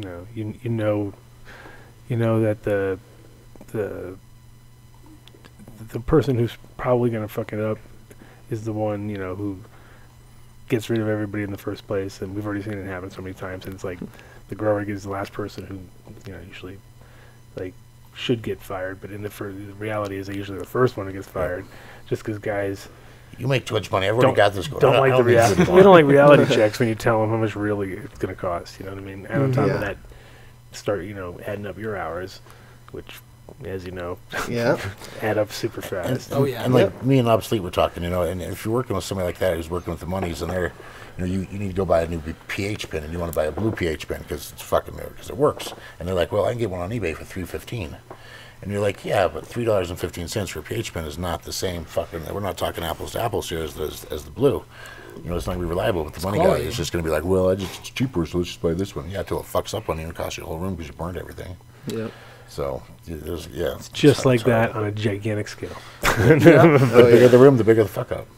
Yeah, and then when you put into that's the weird thing too. Is a lot of growers have expanded from a closet to a garage, from a garage to a warehouse, from a warehouse. You try to now scale outdoors, and then from outdoors to like fucking field, and now going fields to like fields and fields and fields. Some pretty massive scale. There's a lot of upswing, but there's some people we know doing like, Joe Canapoo's been on the show before. He's got some big projects going on in the Western Slope where they've figured out a lot of really smart things as far as fertigation, large scale, successful already, and laying it down right now. So there's going to be some massive farms, and there's going to be a weird abundance of material. Whereas this year, right now, we're already short. Mm-hmm. Like it's already at the fucking. as far as hemp goes. Yeah, like the biomass and stuff that's out there. It's like. Yeah. Even though you can import it all, like.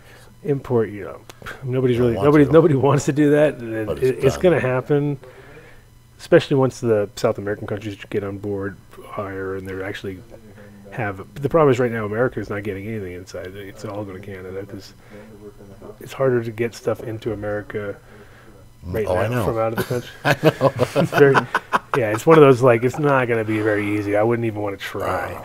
It's all hemp. It's coming out of Colombia. It's like, oh my god! How many tons are we talking about? They're going to be like 8 billion pests. Colombia will kick our ass though.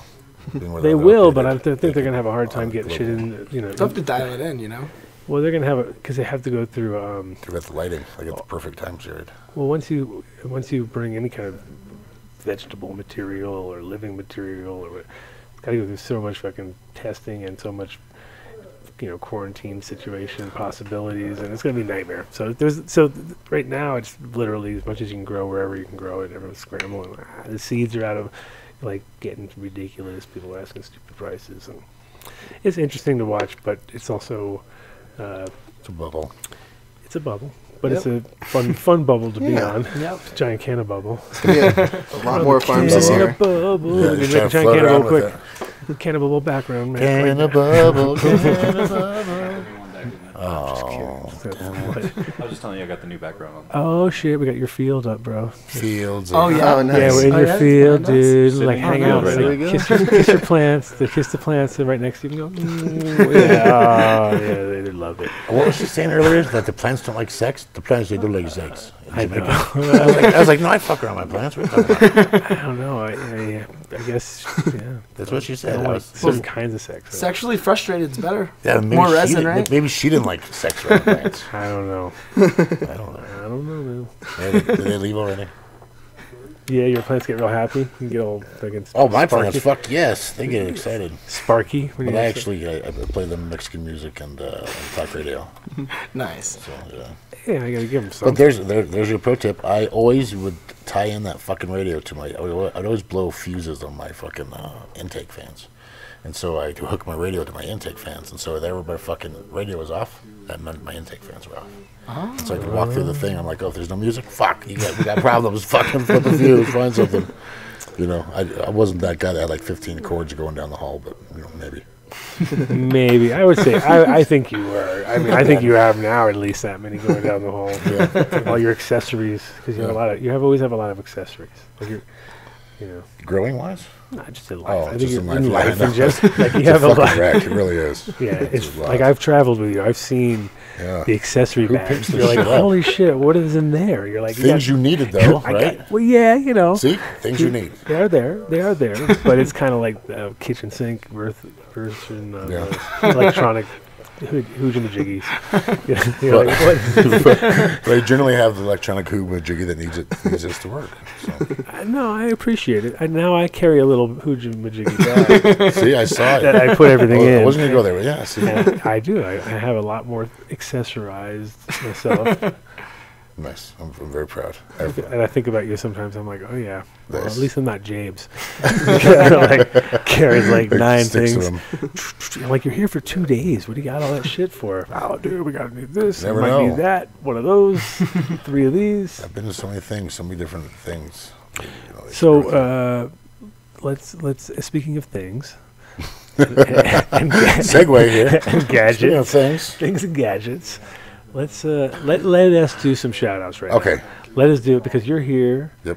And you guys can do a dab or something like that. Have that. Hell yeah. Where's the torch at?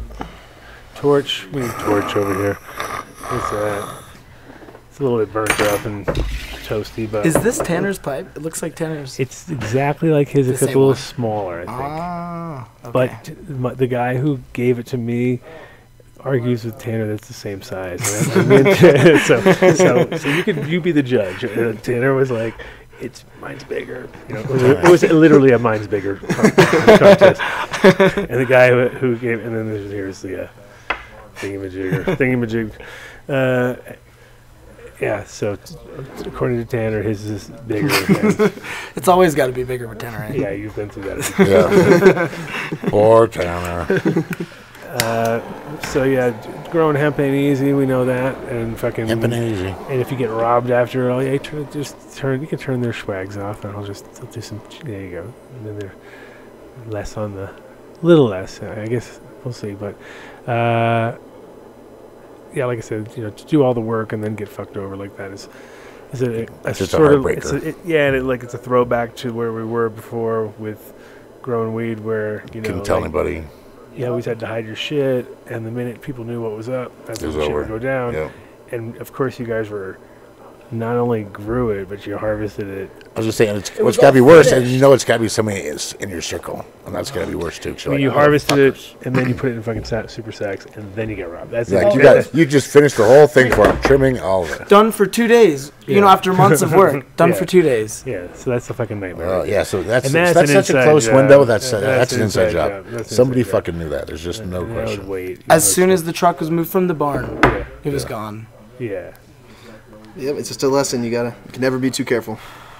No, but you can never have too many cameras either. Yeah, exactly. More cameras everywhere. More security. Cameras. We just made a lot of money for camera companies right there. Adam Dunn Show. I can see all my base. I can see all my vaults. I can see like Nest camera ring because they're always in the cloud. Nest camera ring? Is that where we go? That's right. Nest Cam and rings for. All right, we need Nest Cam rings now. Yes. Sponsored by Dunn. Yeah, Dunn deal. Sure. Yeah, everyone Dunn deal. You get one of those on your door. Phenomenal. Done deal. Do it now. Ring. Bam! We just made a commercial. Let's make this thing happen. Okay, speaking of commercials for free things that aren't going to ever get. Who's first? Let's talk about. We'll talk about you, I guess, first. I'm last.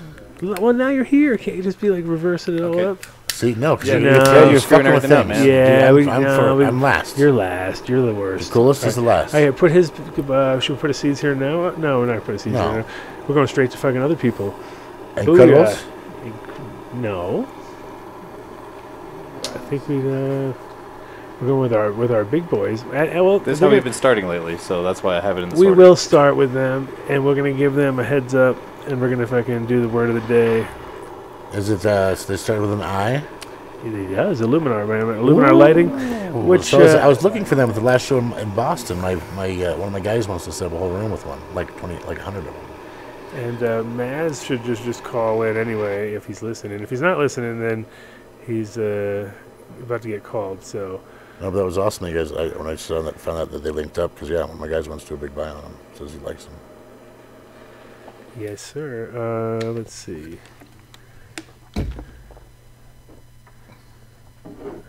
Power anyway. So, like we're Illuminar. Yes, sorry. I was trying to get Maz on the fucking phone, but phone's about to die. Illuminar Lighting is the guy's responsible for getting our shit together on top of you. It was basically you and him.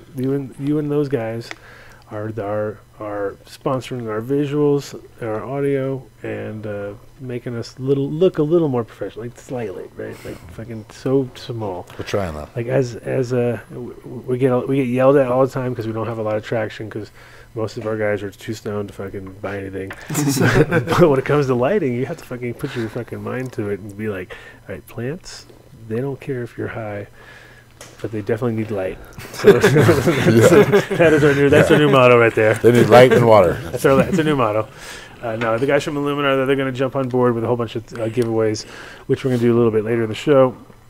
I've kind of narrowed it down. I think I've got the guy who I'm going to be calling, and he'll probably be ready, I hope, because then he'll get himself a light. Otherwise, we have to go with the backup plans. But these guys at Illuminar, they're producing a wide range of lights, LEDs included, and they have a new IL7 light, which looks pretty sick. And I'm not sure what they're going to be giving away today, but we're going to give, I think, a little bit of everything away. So like every week, something different. So if you win one time, doesn't mean you can't win again. So just write us some good. All you have to do is and here's the deal: it's reverse. I said you got to write shit to us first, and then we call you. We're not going to just let anybody call in. No one's going to call in. We're going to call them. So we're in control, and they're fucked up. And then so right now, the people who actually wrote in are fucking got a good chance of winning because they actually wrote something. It's hard to get stoners to write things. I know. You're like, all you have to do is write me a thing that says, I need a light because I'm stoned. That'd be perfect. And I wouldn't say, I'd be like, this guy, let's give him a call. Fuck it. He needs a light. He's high. Like, I'm trimming weed right now, bro. I love you. Whatever. I don't care. I love unicorns. Anything. I'd be like, cool. Dude, let's do it. I'm in jail. Call me. Prisoner number. Bail me out and send the light. Yeah. We'll take anything. But you have to actually do it. Do it, bro. Do it. Do it. So info at Adam Dunn Show. You can even do it now if you want. For what? Do it. Do an info at Adam Dunn Show for. And say why you need a light. Oh, okay. From Illuminar. Right. That's the whole point. Okay. So it's a reverse, dude. We're just doing we're doing a reverse fucking thing. And I already explained it in a whole section. I was driving. Yeah. If you also put in the subject contest entry. Okay, make it easy. Yeah. Yes, and then today is about word of the day. So all you have to do is listen to the last show, and we say it. We tell everybody what's up, and we even tell you what we're going to do. So it's pretty fucking straightforward. So all you have to do is listen to that show, and from this time on, we're going to say the word of the day. We have to say word of the day somewhere along the day. This day. Yeah. So we need to make that shit up. We'll do it at the end of shout-outs. Yes, we will. We'll do that. We'll do that. We'll make up the new word. We'll just make up words, bro. Yeah. I make up words pretty good, so I'm pretty good at that. I've noticed. Yeah. We can flirt something together. Yeah, we'll make something. We'll flip-flop it, just zip-dab it, blap, bam, word of the day. Made it up. Are we doing this right now? No. We need time. We have no idea what we're doing. Wish Bill could make up. Okay, so we're just doing shout-outs right now. Yeah, we are. We're going to run right through it and talk to him. Illuminar Lighting. So illuminarlighting.com is the site to check it out. Like I said, everything from LEDs to they have proper double-ended bulbs, just like everybody's using right now, but really smart designs, really good pricing, and cool staff and great people. So just give them a shout. Tell them you heard of the Adam Dunn Show. You want the Dunn deal, and you will get taken care of, just like we hope everybody who uses the Dunn deal does. Really should use it. You'd be screaming as you come out of the hotel saying, dude, all I asked for was a fucking Dunn deal, man. What's wrong with you? You're the 400 person who's asked for that. We don't do that. That's pretty much what's going to happen. So one day it'll be so popular that they'll just we'll make them collapse. And obviously you can always tell them Maz sent you too, because that's the hardest working man in the lighting industry right there. So next we got Incredibles, right? No, New Millennium. We're back to the original. I'm so confused. Yeah. See, all right. See, that's what I tell you. It's like riding a these bike. These middle deals kill me. You have to do it at the beginning when I'm fresh. Yeah, when I really know what I'm saying. New Millennium nutrients. Been using them for a few years now and love it. Mom loves it, so that's that's all I care about. As long as my mom loves it, I'm happy. Good program, real easy to use, and made by professional growers who know what's up, and they don't make you waste. It's not like a blanket sort of thing, like here, throw that at this and throw that at that. Everything they do is right on time, precise, and it gives you control if you want it, but it also gives you a real good, easy to work program. So it's kind of the best of both, and made right here in Colorado. So if you are here in Colorado, you can get the best sort of deals. You can get 50-gallon drums of this shit now too, and I see people actually starting to work with it properly. Dosatrons friendly, so you can just sort of, set up some large-scale grows with this stuff. Terps are really on point. Seen some awards being won. I was like, what did you guys grow with? New Millennium. I'm like, of course. So obviously. So yeah, give them a shout. NewMillenniumNutrients.com. Ask for the Dunn deal. Don't know what the fuck will happen, but you can just always try, man. That's what I tell everybody. Especially with that's the funny part, is these are like our sponsors, and they probably won't even know what to do. They'll be like, what? Huh? Who? Sometimes I test them. I go in. I'm like, you guys stoked? I said this, and then no, we don't. Nobody listens. Nobody in the whole office listens to the show. Maybe one guy.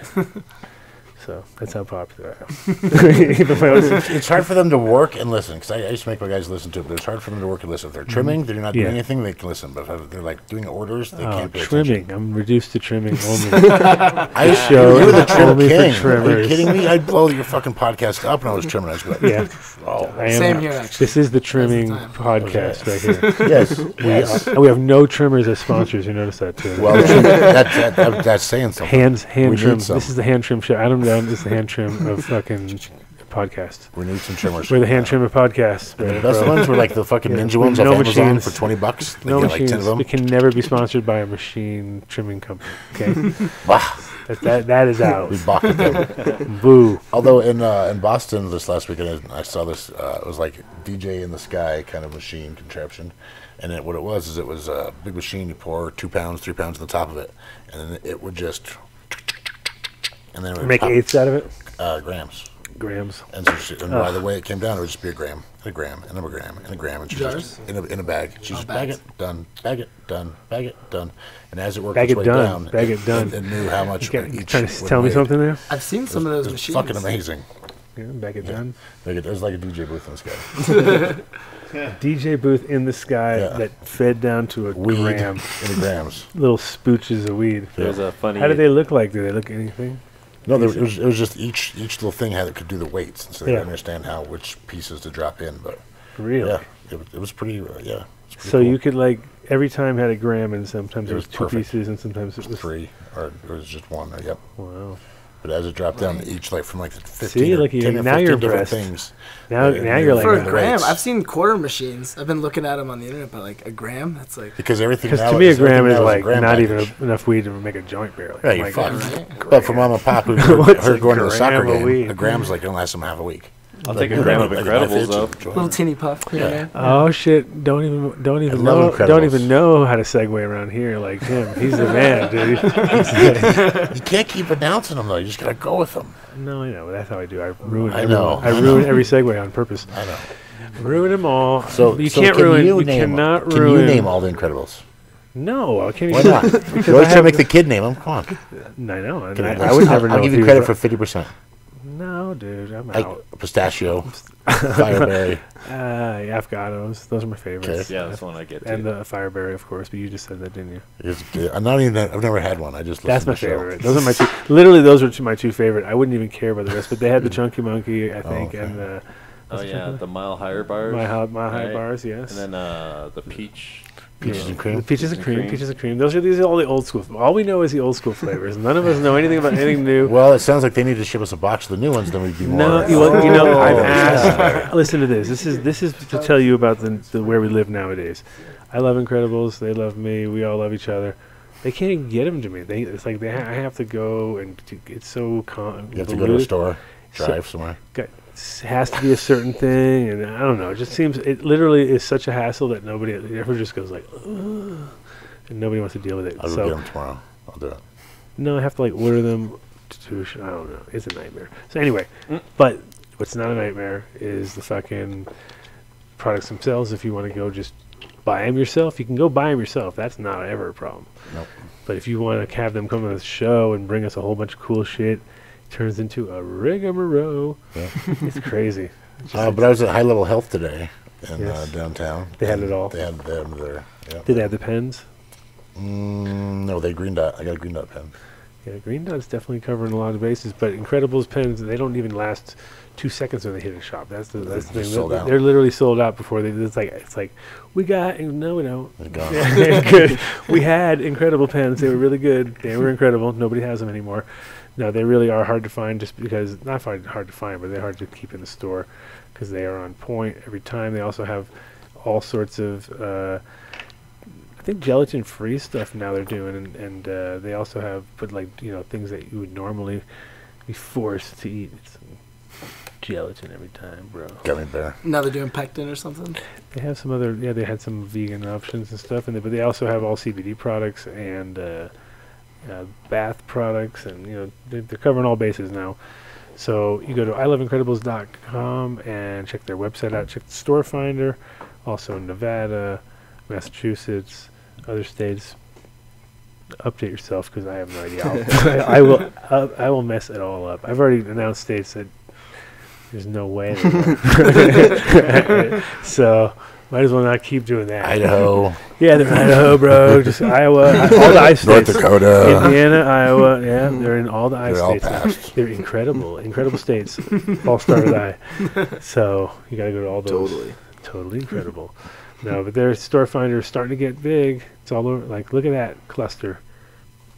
It looks like a nuclear strike every time because it hits. Colorado's done. It looks some Portland, some Oregon. Pretty much what would happen right there. Well, you guys know you have the nuclear base thing here. I know, that's what I mean. That's probably what would happen if anything happened. It would look like that, and we're all plus the CIA base underneath there. No more Adam Dunn show if that happens, guys. Sorry, I'll be out. At that point, it looks like no show. No show.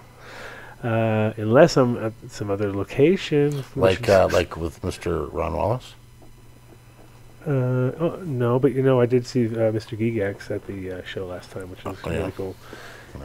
We'll try to get him on the show next time. We can get him on the side, or if I'm on the road. But he was, it's funny because after I talked to somebody recently, and they bought one of his old houses, and they were wanted to do a show out of it at one point. You want to do a show? It's like, yes. I want the book. Out of a former Gigax house. Yes, let's do the show. So does the book exist? But, no, the real book, yeah, of course it exists. Did you see it? Yeah. Complete with little extra ledgers and everything, really? Yes. Fucking brilliant. The book exists. Same as Incredibles exists. They're everywhere. Yes. You can get them, but you got to ask. That's all you got to do. And Adam Dunn, the Dunn deal, not so good. Not so much on this one. Really hard. You can try, though, every time because it's always at a place that, if they have trimmers, they might just be hanging around. And they know. They understand. And then they'll know what's up. They'll be like, that's the Adam Dunn show. We love that show. And they'll be like, go back in the room, you trimmers. Back in the room. The chat gang had a funny thing. They're like, trim jail equals Tad's marathon. It's true, though. That's what I would do. I'd be like, fuck. There you go. There you go. That's a good idea. I like that. Yeah. Because we could do 48 hours of just this. You know what I mean? Trim jail. Imagine 48 hours of this. No. You can do it though. I've done it because trim jail. You can do it. Trim jail. You can do it. Like it wasn't live, but it was back to back to back to back. But what you can't do is beat the surface and build the soil. Jeremy's the man. Woo, that guy rocks. Jeremy's the man. This is the time of year I don't envy to be him at all. His life must be hell. People must be just whinging and moaning and needing everything now. This, yeah. Because now is that time of year. If you're not ready now, you're probably not ready at all. Because it is springtime. It already doesn't feel like it in Colorado because it's been snowing. We have all these lame excuses, and we can all sit around and pretend. Like, did you see how lame the fucking weather report was? Oh my god, the other day. So-called cyclone death of death. Oh, death bomb, cyclone bomb. Blizzard, yeah. Went nowhere. Yeah. Not build a soil. Those guys are on point 24/7. You can always find them at buildasoil.com, or you can call them at 855-877-SOIL. I don't know if they're on a 24-hour schedule or just they sit by a phone all day waiting for you to call. So you may want to check out the mountain times and see if it's on some sort of a work time. But for the most part, if they do answer the phone, every single person that works there knows what's up. They know how to grow. They know they can help you figure out some of the most, simple things and some of the most complex, and literally build your soil like with everything in-house there. IPM, all these other great things that you should know about are all available there. They can order anything you need. If you live in Colorado and New Mexico, you get free shipping, so that's pretty dope too. So that's nice. So around here, that's a sweet thing because you think like, whoa, soil. That's not even worth thinking about ordering because it'd be like, it's $200 for the shipping. It is $30 for the bag, $200 for shipping, times 12. You're like, oh my god. So no, it's free shipping. So definitely give them a call. And done deal. You should always try. I think they know what's up. I don't know what you get. Again, one of those. Never figure these things out. Well, just like you. Never figure this out. Never. As far as my done deal? Yeah, it's in there. I know you. It's in there. You're like the only guy that I actually have an electronic thing I can do that. But it took forever. It only took what, 5 years? 5 years to get the done deal figured out. Now I figured it out. Give them a call. Tell them what's up. But where the done deal should always work is at Mr. Ron Wallace. Wow. Big pumpkin himself. Yes. What the fuck is that? WallaceWow.com. WallaceWow.com. I always forget. Oh, sorry. Sorry. Yeah, you're supposed to like jump in. That's the one you're like the most ready for. I know. You should always be like. But you've been so good at it lately. I know. I never forgot. I can see my new purchase. You need a monitor right here. We actually have one. We need a new monitor. He just needs a monitor you can see because he's getting these glasses. I know. He's not as young as he used to be. I'm not as sprightly as I used to be. I have to wear the glasses because if I don't, I'm like, get a ring and I can't see anything. And I'm like, just assume the sale. Start holding my shit a mile away. It doesn't work. We'll get it for you, buddy. It's okay. One day. You want LASIK? Is that what I'm gonna? If you want, come to Mexico. Can we do a show on that? My buddy recorded his LASIK. He wanted me to watch it, and I was like, "Fuck no!" Why would you want to watch a LASIK? Exactly. Why would you record it? Like, why would you have the doctor record it for you? Like, you should have recorded it from your view. Hopefully, he was passed out. But Mr. Ron Wallace himself is the man who grows the world's record pumpkins in the northeast of America, up in Rhode Island, and he's like now been selling mycorrhizal products for the last many years, actually now. And you should give him a shout and ask for the done deal. And right now, if you want to start building your soil properly, and you're buying a bunch of products from Build a Soil, you can also give Ron a call and just get his mycorrhizal product. Keep it simple. Inoculants. Yeah, he's ready to roll, and he's one of those guys who now he feels like, because now it's legal and it's been legal in Rhode Island for a while, and now he's totally comfortable growing at least 6 plants. Where he grows six pumpkins, and he has 1,150 square feet of canopy of other leaves just for those 6 plants, and then he narrows it down. There's 6 pumpkins, and he narrows it down to 1 at the end, and keeps all those vines alive and going. So you have 1,150 square feet per pumpkin of leaf material too. Yeah, just all feeding vines that come down, and like he just kind of selects it as he goes along. Goes, you are out. You're not going to be the one. Not the one. You're not the one. And at a certain point, there's the one, and then that one just goes and gets ridiculously So, great guy to follow online. If you live in Rhode Island, or not even live in Rhode Island, if you just land there in Providence, one of the first things you see when you come off the fucking thing is a big picture of a giant pumpkin, and you're like, that's the guy who sponsors the Adam Dunn most important thing ever, sponsors the Adam Dunn show. That you feel, you know so much more than the average. They're like, what is that? It's a giant pumpkin. You're like, know all about it, bro. I'm in trim jail for like 4 months.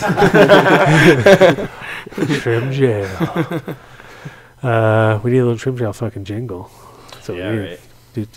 Feel like we can play that every hour, so people know. Just like a little known, like a known hour marker every hour. Yeah, a backbreaker, like a little, or like a cracking back. I'll get it done. Back cracking noise, and a kind of like a few things for people. Like just drive nuts. The alert.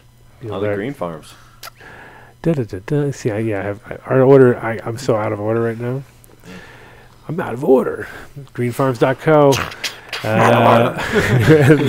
This whole show is out of order. Of course it is. Greenfarms.co. Our boys over in Colorado Springs who are doing everything no-till, growing the right way, and putting out some super fire. So if you have a medical card and you're growing it and you're living in that area, that's totally doable for you. Which is getting, it's crazy that area will never go wrecked because of the military. They're just like, no way. No, military will go nuts. Everybody will start smoking. I'm like, no, they won't. Just do other drugs that don't pop up on the radar. That's what they do. They're not stupid. It's mushrooms every week. Every week, guys. And these guys are all growing fully ferments and just really good to watch people do things the right way. So you go to greenfarms.co, and if you go to the store here in Louisville, right? I can't say Louisville. I say Louisville, Colorado. You can go to their store, and there I think you can use a Dunn deal all day long. I hope. This doesn't mean anybody's going to will know what the hell's going on, but you can at least say, I'm not leaving the store until I get my Dunn deal, and then I'll get a call. We'll get the call direct. So, but they also now Buffalo, and they have Rasta Worm and Rasta Rooster, and what's the other new? Is there a new one? Nope. Nope. Nope. Green Farm Soil Company. Yep. Rasta Worms Education. Oh. Green Farms Cultivation Education. Sorry, I forgot about that one. Rasta Rooster. Sounds like my old company. I always have like too many things going on. I'd be like, oh my god, can't you just stick to one? No, these guys, you can't in this situation. This is perfect. You got cover all bases, but there are some big things coming. They got some hemp projects happening. Me and JW are going to have a big birthday coming up in June, so that'll be obviously started to talk about very soon, because that's the most important thing, is me talking about my own birthday on my own show all the time. Again. Over and over again, until people don't even care anymore. That's the most important thing. No, but Scott Ruby, there we go. This is important. Let's see. Hold on. Let's see. Call the store. Let's see. Scott. Hopefully you listen to the show. You can call. What's our numbers? I forgot already. 720 Tads. Yeah, 720-310-8237. I didn't forget. I just saying. I just wanted to see you. What are you scrambling looking for it? You thought you're gonna have it written down. You thought you're gonna find it on the floor or something? Like ringing around? No, I have it written down. You don't even know. I was just scrambling for the book. You don't know your own number. All right, stupid headphones today. So Scott Ruby, if you're listening to the show, call in, because my phone's about to die, so there's no point even talking to me on my phone. I can't talk because I got my headphones in. And call in a minute, and we're going to talk about the I have to get my number. And second gen's calling at 6:32. Oh, I need. Who's got a charger? Anybody? Anybody got a charger? If you have a cord, I have something you can charge. Right? Oh no, I don't think. Oh, in my car, I think I might have my cord. Yes. A cord somewhere. There you go. Boom. Thing over there. See if I got a cable. I hope so. I got zero power, and I got to do word of the day and call that guy that I picked. Just in my hoodie. Oh, I have the email picked up here. Oh, you do? Yeah. Oh, okay. I struggled doing that earlier. Oh, you struggled. I didn't know there was a struggle going on. I thought that was the simplest task in the world. I had to emails. coordinate through Kyle to get the password. And all you got all that. Yeah. Oh, good. All so right, I'm good. I have all the emails here. Oh, good. So we can just pick and choose off the thousands that we have. I think we got 1,000 right now. Right? We're under low. We're close to 900 emails. No, dude. I was like, shit. I just put in like 5 myself. I know. I'm going to win my own lives every week. I'm just like fucking. I'm writing something more eloquent for myself. Well, I just want has life. Finish the shout outs? Yeah, probably should because greenfarms.co, give them a shout.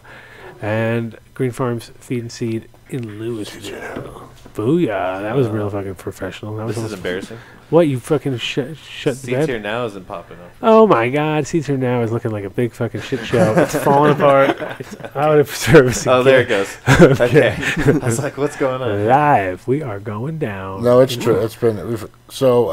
thank you, my customers who have been so patient with us. If it was like the first time our website gone down or the second time our website gone down, but being at this business for 8 years, there's a lot of fucking haters. People get pissed off because like Thunder says, I buy everything when I have the chance.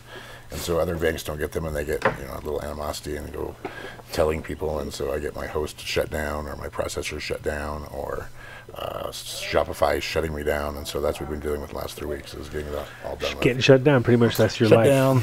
James's life. Getting up, 17 times shut down. Getting up and getting shut down. Instagram, 17-time champ. I don't know anybody else has been shut down more than us.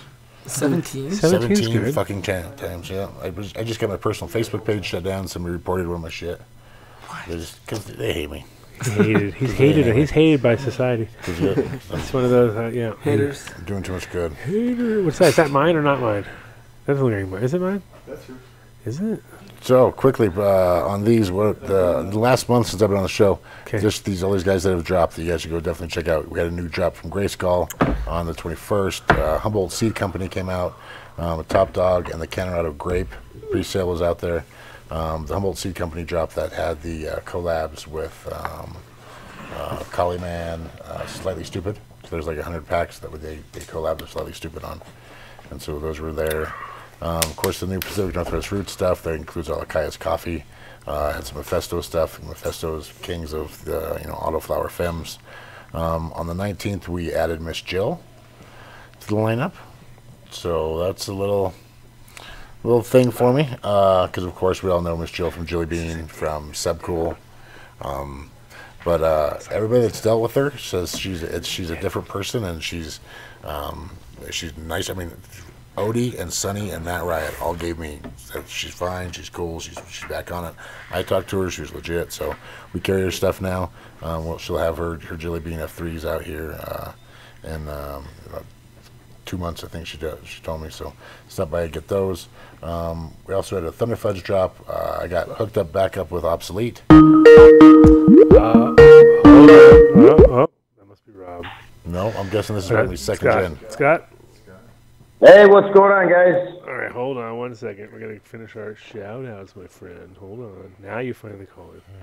So finally got back with Obsolete. And he was when I called him and told him that High Times found him top 10 breeder of the year. He was, even though it's High Times, we don't give a fuck. It's like he was like, dude, that's so humbling. That's so cool. That's especially since he hasn't even done anything in 2 years. So he's back at it. Thug Pug got a new drop from them. The pre-sale for Exotics Gelato Mint would have happened on 4/19. On 4/14, we're having the new Duke Diamond Dominion drop. It will happen. That's going to have Hoodoo, which is a Kim 91 crossed with Screaming Eagle. That's going to be a Skunk VA and Duke Diamond collab. He also has Pine Bomb, Kim Burnout, and a third one. And then he's got one pack that's going. You buy one pack and you get a second pack of the Shine Apple for free. So it's like 2 packs for $100. It's really a good deal.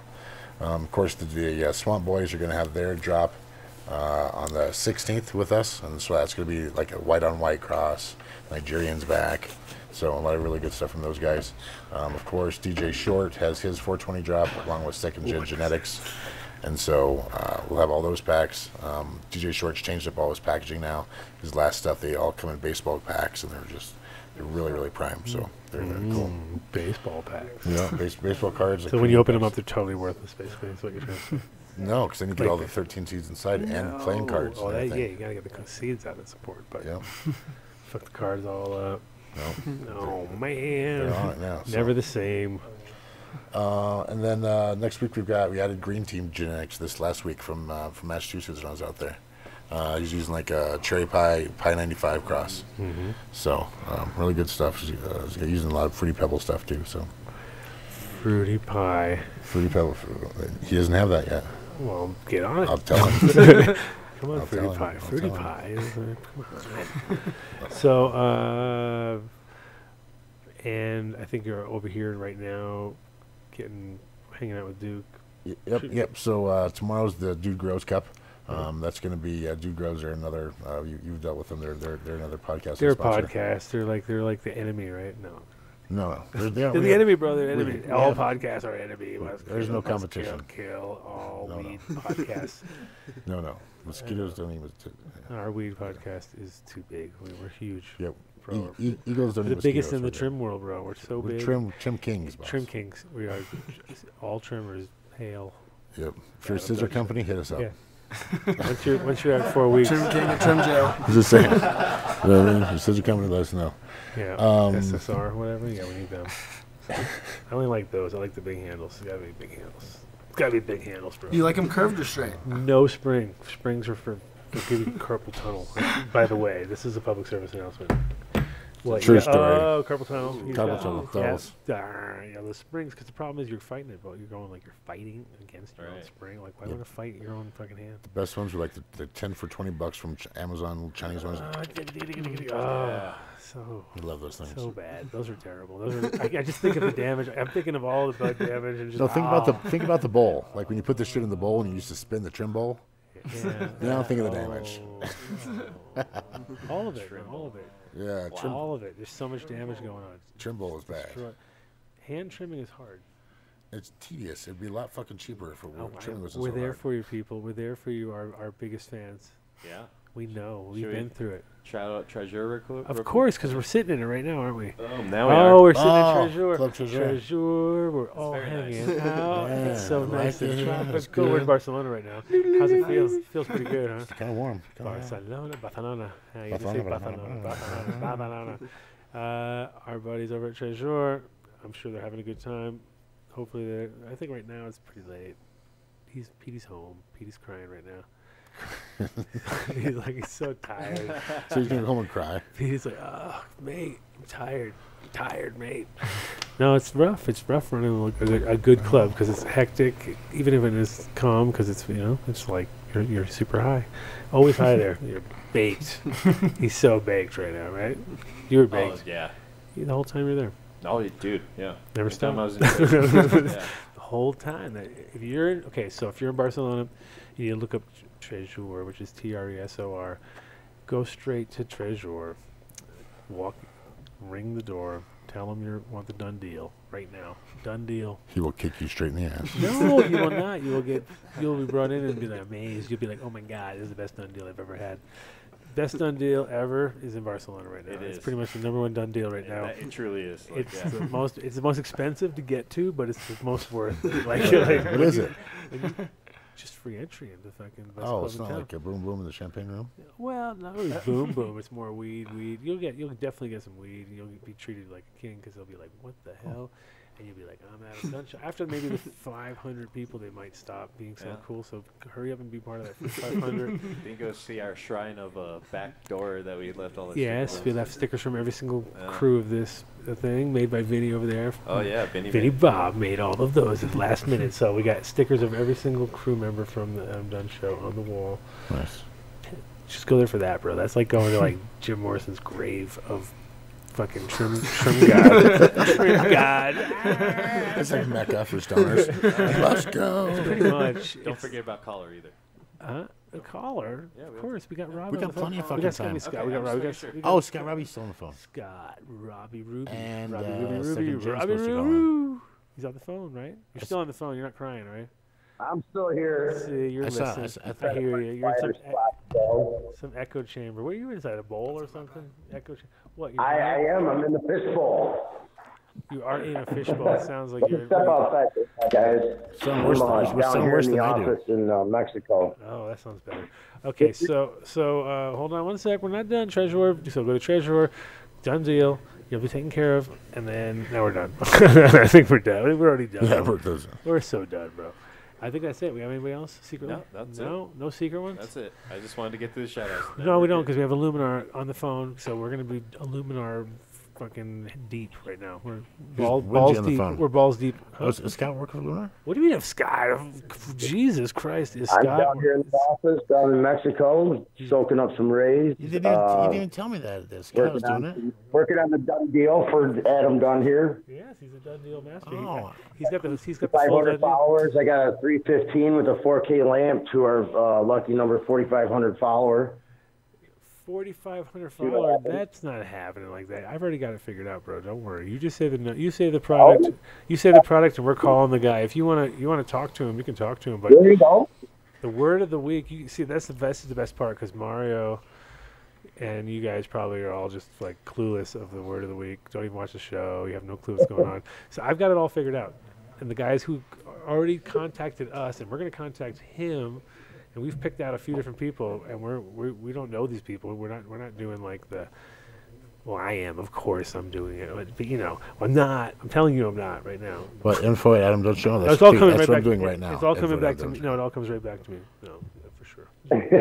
I'm taking every one of these lights. No, so we're going for 315 this week, right? Because basically the concept was, we'll just fucking unload on all your crazy lights at different times, different people, different things. So give us the background on the 315. This is a 315 ceramic metal highlight, or what's the deal? We're just well, right now I've been working on the new controller. Our new controller is going to be something to write home about 4,000 different options: greenhouse control, environmental, lighting, irrigation, the whole 9 yards. All our fixtures will work with it, including the 315, all the way through our LED line. Nice. And is this thing switchable, obviously, like 120? No. Yep. What do you know? James is trying to throw. He's throwing shade over here. He's telling you it's not switchable. These are non-switchables. Throw your ball down. Old school. Yeah. One or the other. Misaligned technology. 50-pound magnetic ballast. 50-pound magnetic ballast found in the basement. Just hang them fucking 10 from the wall. You're fine. One in gym class. So what's the bulb color? What was the? So the 4K we'll give away. Okay. Veg color. Yeah. Mhm.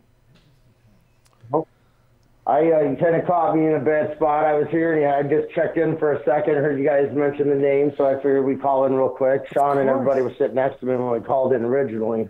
Nice. So all the boys jumped up at the end of the day. They're like, they've heard their names. They're like Pavlov's dog of lighting now. Rubinar. We'll be in Oklahoma next week at CanaCon. If anyone's going to be around, stop by the booth, say hi. We got some swag to give away. You're going to be in Oklahoma? Yep. Are you coming out? No. So he's taking me to Hawaii, bro. I don't know if I can really. I don't know if I can take those back to back. It might be just too much, I'll never go back to Oklahoma. There's a week in the middle there. It's pretty much it's a week in between. Yeah. Like Oklahoma then to Hawaii. I don't know. That might shock the system. It's been Boston. Too much. That's too much. That's too much for the body to handle. They'll be like, they'll be like, no. Never come back. So anyway, you can handle it. So where are you now? Mexico, you said? I'm in Mexico. I'm in Puerto Vallarta. Spring break, What does he think he is? I don't know. He's just down there on spring break. He thinks it's a spring break. Yeah. All of a sudden, what is going on here? Now what are you doing? You doing Jello shots or something? No. Don't fall off the balcony, no, bro. Don't do that guy. Don't be that guy. Don't eat the one brownie. Don't do the guy who tries to go balcony to balcony during the thing. The Illuminator home office is down here, so I'm down here. We're working. Nice. working out some of the things here in the office, collaborating on some of our ideas that we've been pushing together to expand our lines. Cool. So it was about time. I was sick of that Michigan weather, man. I couldn't take any more of that gray and the cold, so I bust out, trip to Jamaica and then come down here.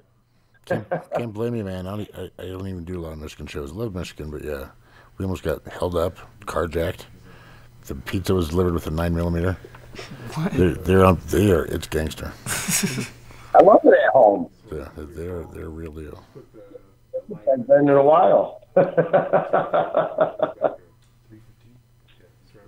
So you'll be out in Oklahoma, right, James? Oh yeah, me and the Motley crew will be there again. Nice. We like Oklahoma. It's nice. Very it's good. nice. And when you're back, is he going to Jamaica ever again, or what's going on? You have to listen earlier. Jamaica. We just got back by the Rastafarian Church, so we got a Tier 2 license, and we got another license through the Rastafarian Church to expand. It's going to be a fun project to work on. So, what's the exact model, so we can pull it up on the screen when you're after you? When we call this other guy up, or we're gonna have the right one. So it's the 315 ceramic metal halide. Is there a model number? Yep. 315. Yeah, I got it. He's got it. He's pulled it up. All right. So cool. So we are gonna the CMH 315 fixture, right? Bam. Yes. Got it. Yes, sir. All right. So we're gonna do that selection after we get off the phone with you. We're gonna call this guy up. We've kind of figured out, I think, narrowed down the selection with the consensus of 3 really well thought out guys. We put together all these thousands of people that did not actually check in, and we managed to pull it out. It's good. So.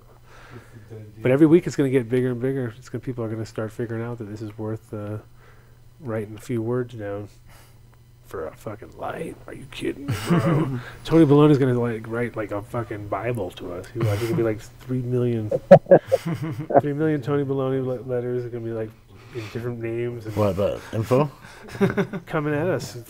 Is there for contests? Is there a done deal price for this fixture today? What's the done deal in general without even thinking about winning it? Is there a done deal? Now that you got Sean all drunk. He's drunk. We'll work on it, and we'll work something out. Like we said, we're going to do a promo code for you. Okay.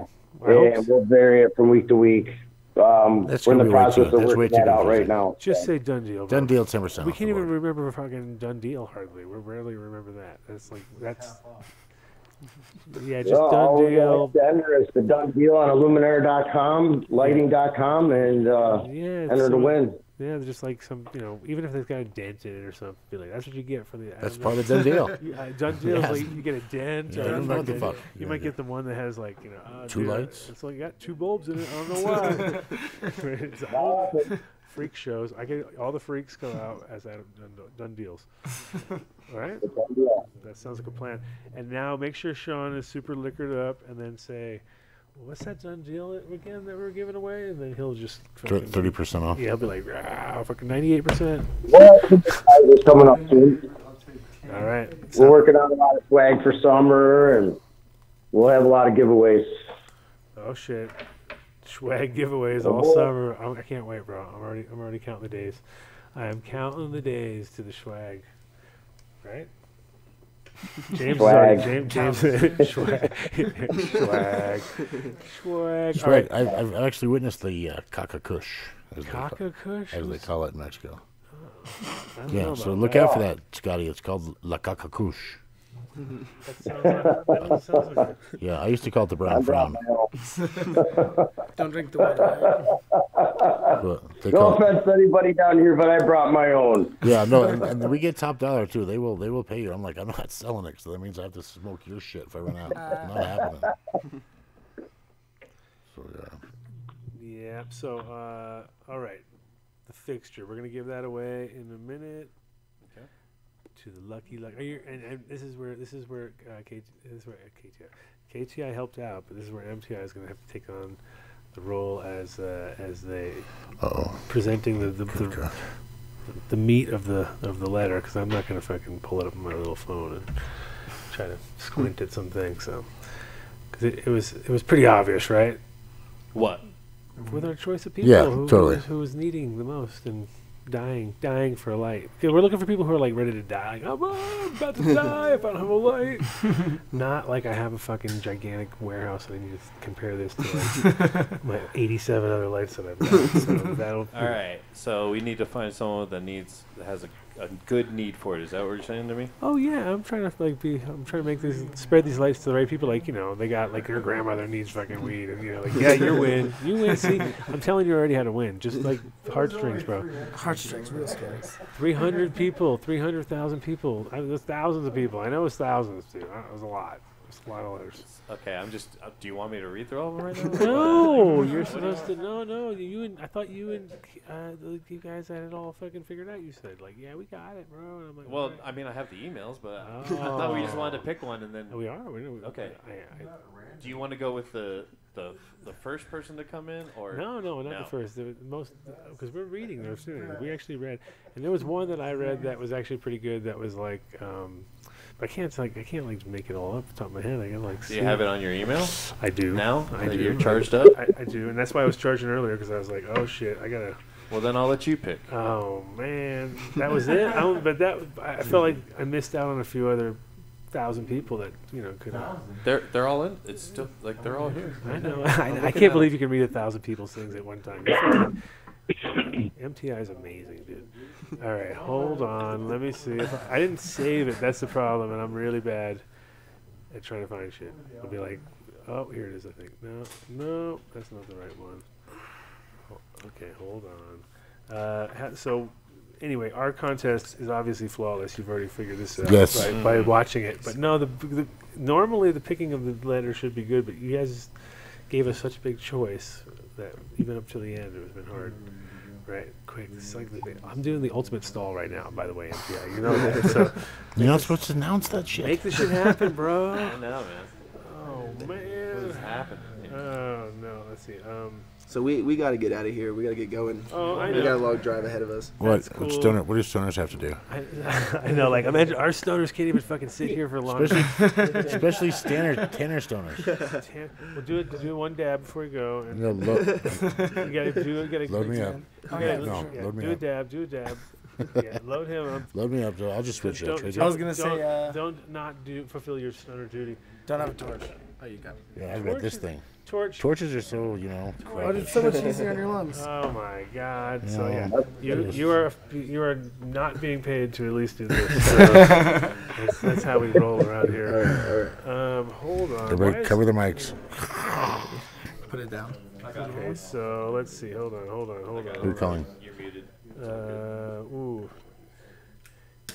Yeah. I got a few here too that I don't think I've even seen. What? Did you see my new ones? No, that's what I'm checking, making sure it's not. My new ones are good. Oh, this one was the one. This is the one. I got it. I think I got it right here. Let's see. Boom. This is the one I'm thinking right here. Here. Hey. He's busy. Yo, are you not listening to your own show, bro? No, you weren't talking to the mic. No, I was reading entries. That's the one you want? I think so. I think that was. I don't know what you think about that one. That was the one that I thought seemed the most on point-ish. That's another question. Is it available to international? If they pay shipping, I'll just answer that question now. I think this one was. Because that's the way it works with us. That one. Because I have no problems giving it, but it's $35 to mail Don't me have to shit. say exactly where, but is that international or local? Because I think it was from international, but he lived local now. You have to read. The Sorry, Scott, for answering your question, but you'll do to Russia, right? Huh? Oh, yeah, Canada's even worse. That's $35. Like Mexico and Canada. Is that possible? Those kind of places. Everything's possible. Fucking Afghanistan's possible. Well, I'm just saying. Canada is very definable. Mexico, I don't know. I'm just standing here now. All right. Well, it's probably gonna be Mexico anyway. But no, we're throwing people off, bro. Could be fucking England. How about England? Very expensive. Over the pond. Yeah. England not gonna happen, right? No, they want that kind of technology. $4,000 import duty or some bullshit. No, but okay. So, and what is the MSRP on these incredible lights? So, what are people getting? $21.99. $2, $3, no, $2,199. $2,100. These are great lights. Holy shit! Have you seen them? That's the MSRP. When was the last time you pulled 10 pounds of light? All right, What? slow down. 315. Everyone sees stoners can't even hide it. These guys know what's up. What was the what's the MSRP? Come on, that's your job. This is your job, Scott. Come on, get it. I mean, you caught me halfway down a big fatty walking in the beach, man. $21.99, but they're gonna go on sale this next month. Just make up a number that sounds reasonable. I got you, Scott. I got you. It's MSRP too. This is not like bro. Right, I got you. Right. $21.99. $21.99. Do you have any light that's $2,100 right now? Easy. I got one there, 10,000. Oh, yeah, I can fix something up that with price. Yeah, you sell stuff that expensive or no? No, absolutely not. No.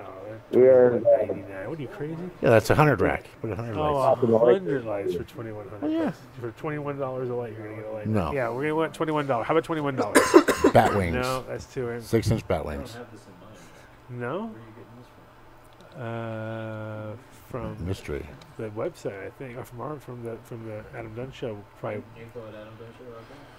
So that's exciting, Scott. You're doing Luminar. I didn't know You don't that. have that one. What do you think about that one? Scott A. Scott. I think maybe that one. Yeah, I think that one might Scott. work. I think so. But yeah, let's. I haven't read all. I haven't read obviously then all of the other ones either. So we have to it's gonna be rough. You have to. You gotta analyze everything, bro. There's a dude who wrote like 3 paragraphs about why he needs a light. So. Yeah. I wrote like a sentence. Yeah. Was it 3 good? Was it good? Is paragraphs? my paragraph the best? Can I has light? How many paragraphs? It's not about paragraphs, but Exactly. It's was quantity. Was it It's the good? need. What was in those paragraphs? Was there something fucking useful? Was it like Drama. Was he paraplegic? Was he fucking like? Was this? Stop now. Stop now. It doesn't get better. I don't know. If it was, I'd feel bad. If all of a sudden the guy was like, "Oh, dude, you could have done Yeah, he this." talks about. Yeah, he is. Okay. Medicinal license. Stop. Soil. Need a light. Yeah, need a light. Everyone needs a light. That's obvious. Medical. So I'm going to throw in a free pack of seeds for this light. Read both and let the chat decide. Oh well, okay, we could do that. We can I do have a form. Narrow it down. We should just pick one and then call them and see if they. Yeah, let's call. What would Howard Stern do? Whoever. Let's go. I would say. This guy's in Canada now. Oh, don't say where it is at. Now I know. I've narrowed it down to 300 of my people because I have a lot of Canadians. That's not the It's word, one all right. of the 10 Canadians that listen. That means there's a lot of Canadians listening to the show, and I'm just sitting here razzing on them the whole time. All right, so here is. Yeah, let's see. You guys gotta go. Yeah, we just gotta drive home. We got a lot of stuff to do. You guys can go. You're allowed. You stoned. You get high at all? Yeah, we took a dab. Thanks, guys. Right. Yeah, thanks for having us on. We appreciate it. Yeah, man. Tell Tanner he owns me a fucking jar. Yeah, us too, right? Okay, well, this guy's expecting an IL8 anyway, so he might have to wait until we do IL8. The big contest. Yeah. This is just for the IL2. Yeah, so. Okay, so let's go with your guy. We're gonna go with my guy. Yeah. Oh my goodness. We're all excited. Hey, it doesn't matter. We run the show here. Thanks for having us. And shout out to Build a Soil. You guys are awesome. Jeremy, double he double dipped. You're gonna send the guys around and get double more money. More money. You shake him up. Yeah. Take care, thanks guys. for bringing that by. Oh, hey, is this yours? Yes. Oh, sweet Jesus. Oh, now he's really gonna. Yes, now I'm digging in. Oh, Shit. it's Tax City. Oh, Tax please. City. Fuck yes. Yeah. All right, we call him. We're all right. Love you, Tanner. Shout out Tanner. Actually, they made it. Oh, they made it. Yeah, it's just his proteges. Is it lid? That is the lid. Looks like lid. But Yeah, lid. Close it. Oh, lid go this other way anyway. I know. I just want to make sure. So we have actually taken care of all the shout outs, and we're going to call a guy, and then the shows. Then what we're going to do after that, we're going to just chit chat with fucking him. And we've got second gen calling, too. Who's calling in now? DJ Short's son, second generation. That's super dope. Okay. Because Short has a drop, unfortunately. You want me to call him right now? Call him in. Now. Let's make this happen. Let's go. I hope you're sitting by your phone. Ready. Scott, you're on the phone still? I'm still here, yeah. Okay, cool. So you're gonna legitify it and make sure he knows that it's real. Like we got the guy on that show. This is the guy. It's not us. And if you feel bad, just go. And we'll just hang up on him. If he starts turning out all weird and you don't like him, you just tell him. We'll click him. You somehow make it happen. All right. Swag. They're like swag. Fuck this guy. Yeah, it's up to you, bro. You can do anything you want. It's your giveaway. This is your giveaway. Your Psycho Bunny. Is that your buddy? That's a Psycho Bunny. Oh, really? Yeah. So let's try this. Color one. It's not working? It's not calling. And you have to no preface money. it too. We have money. We are. Yeah, it even says it's covered by a subscription. So. I hear something. Susie, is this you, Susie? So we're getting now. Yeah, no, we have nobody to call. Nobody to call our people. No. I'll get it figured out right now. Oh my God. No, MTI's got this. Here we go. Oh, here it goes. It's happening. He's been through worse. I got it. Oh, it's happening. See, you see now we've upgraded everything. Do you like that? You like how we have a new computer and a new mixer? Yeah. Yeah, I like that. I haven't seen the computer, but it is getting better. Now and you need better. a console, so it all stacks on top of each other. So it's just like this. Ooh, what is Skype it? just crashed and we lost. Oh yeah. no! We lost everybody's Everything, entries. The whole show is over. So no, just Skype crashed. Yeah. So if you sent in any entries, you have to retype those over, send them back in, please. No. No. We're gonna fix this. No, don't do that. These can keep staying. We can just keep picking from the well. Your stuff doesn't like not work every week. It's keep going. Okay. Same question. Now we're calling the. What's your name? Susan. What's your name? Cole. Hello. Hello. Yo, is this Cole? No, this is Scott. Oh well, shit, Scott. Guess what A plane went overhead and I got disconnected. Guess what you just won. No. Oh man, that's awesome. Yeah, we were so happy to get a hold of you just now. Go in the back. Give it back. Go in the back and grab a light, dude. Yeah. It's yours. It's all yours. Tell Sean who won. Tell him you won. It's awesome. All right, so he'll love us. here He'll with love Cole. us. He'll be like, you guys are the best. You guys know how to do it. Just make this shit work. Keep giving him away. Could have at least pretended it was the guy. God. We didn't know. Hey, Cole, what's going down? Hey, what's going on, man? How you doing? Hey, bro. I was just listening to the show. Thanks for calling me. Hey, you could have done that. Yeah, something. Come on.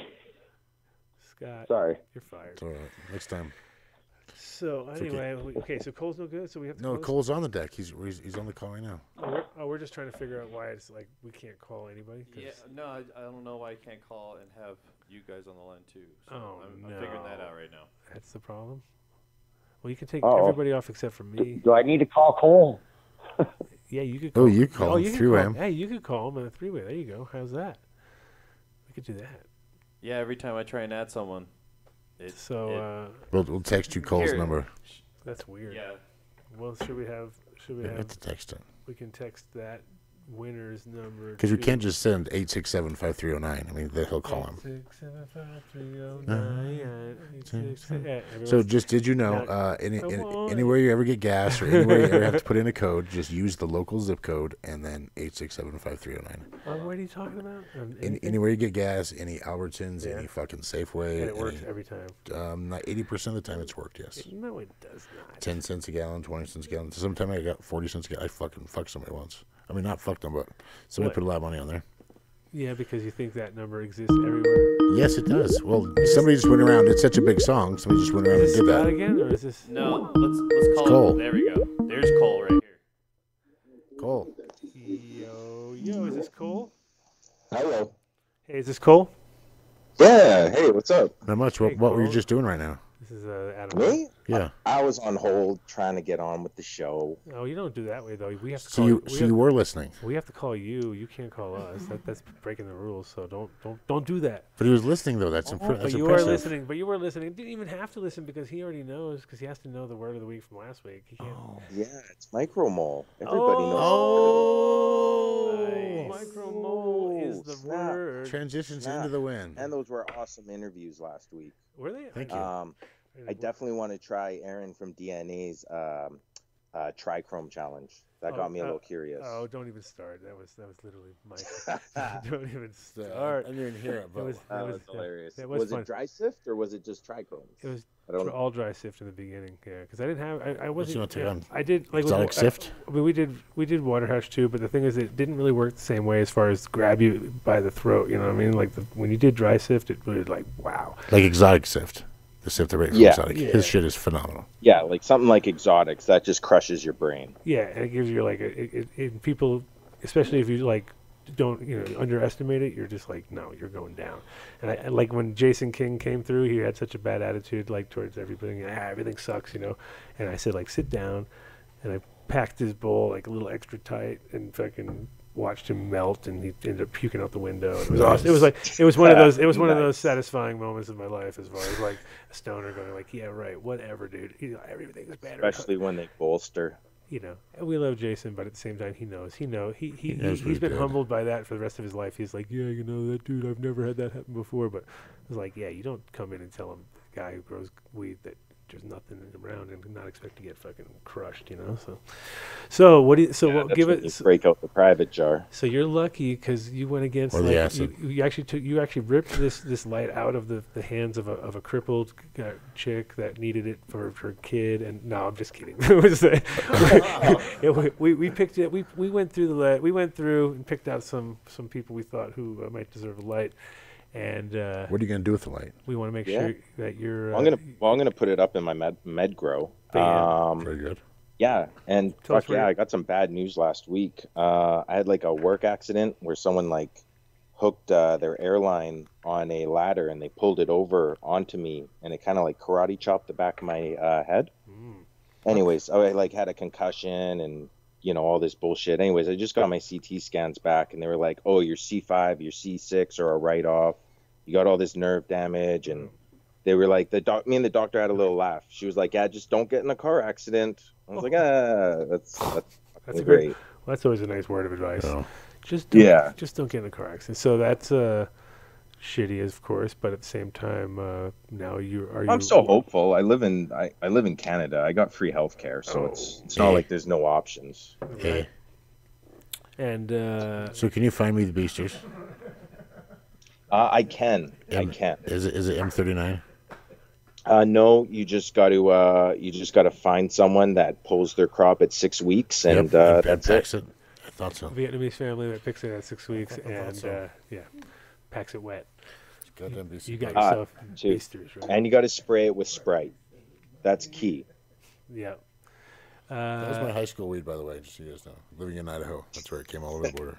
You got a little grow going on right now, medical grow, or is this part of like building a startup? No, he's got tomatoes going. No, I actually have a med grow. I built it with another guy from scratch. We have 6 lights in the flower room. We have 7 now. Lights in the veg, and then we have just like a little cloning area.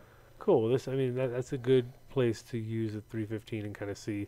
Because I definitely wouldn't put it in the flower room, but at the same time, perfect veg, kind of in between whatever you're doing right now, and like probably. Well, it's a smaller bedroom. It's actually overlighted. I think I could actually take down both 1,000 watts in there. I got one metal halide, one HPS, and then just switch it out for the CMH, and then boom, save a shitload on my power bill. You got you got a metal halide and an HPS in the same bedroom. Yep, and both of them are connected on hooded ducts. Yeah. Mm-hmm. Why? I would think you might be a little You're overpowered. in Canada and you don't just have exposed balls? Oh, it's super overkill. I'm impressed. Super overkill, but that's just how my buddy always did it, so I just follow suit. Right. Yeah. Well, and I love the results, so I couldn't hate on them. Yeah, that's right. You can't argue with results.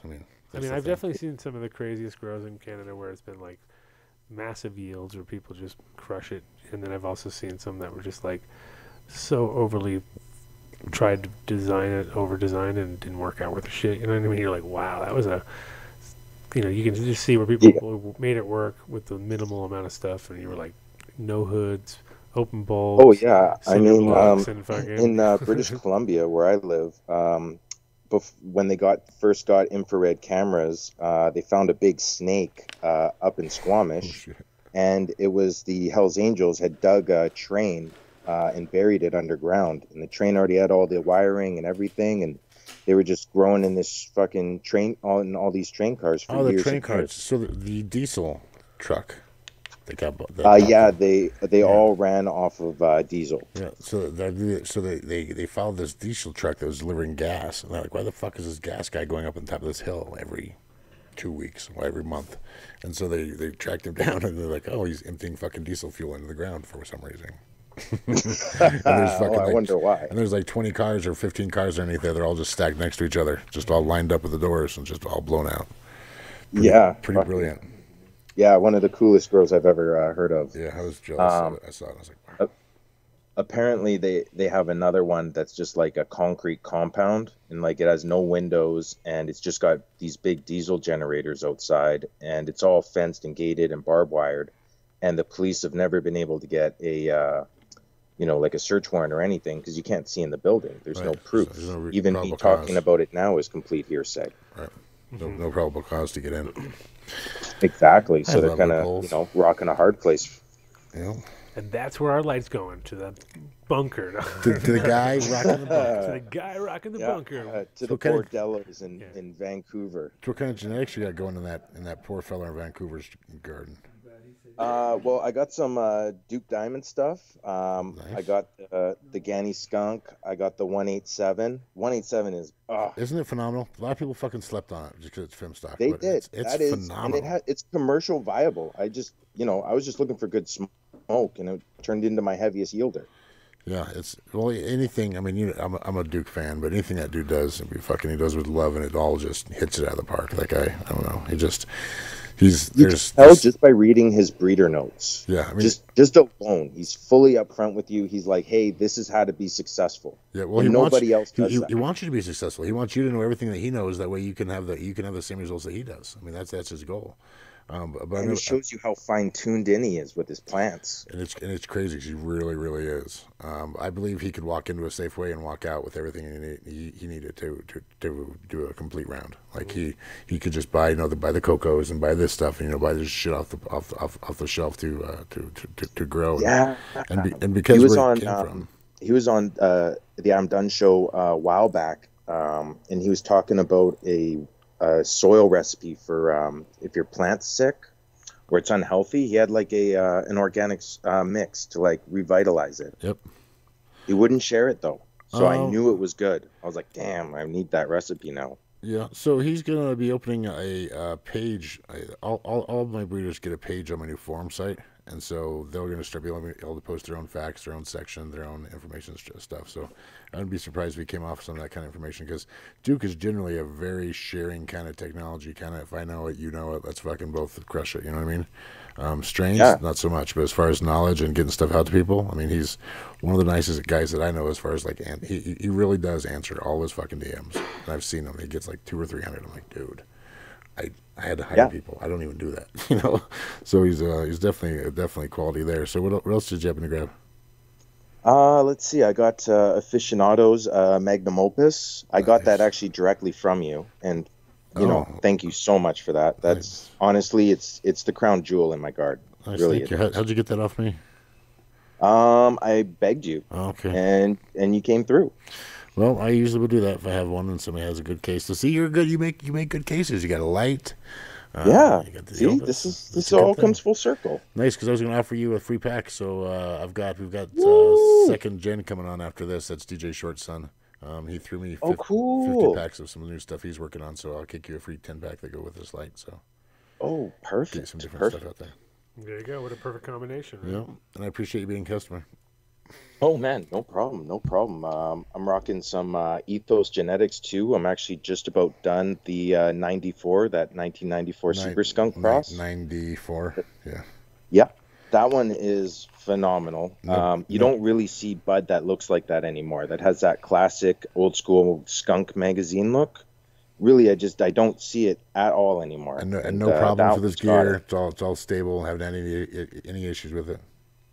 No, they're all beautiful. My actual big problem with it was that they were so identical and frosty. So homogenic. I had to keep two keepers, and now I got to wait till I smoke it all to figure out which one I'm going to keep. Right? Like, isn't that the fucking bummer? You're like, man, they're so identical across the board. It's such a close race that I might have to keep two of these bitches.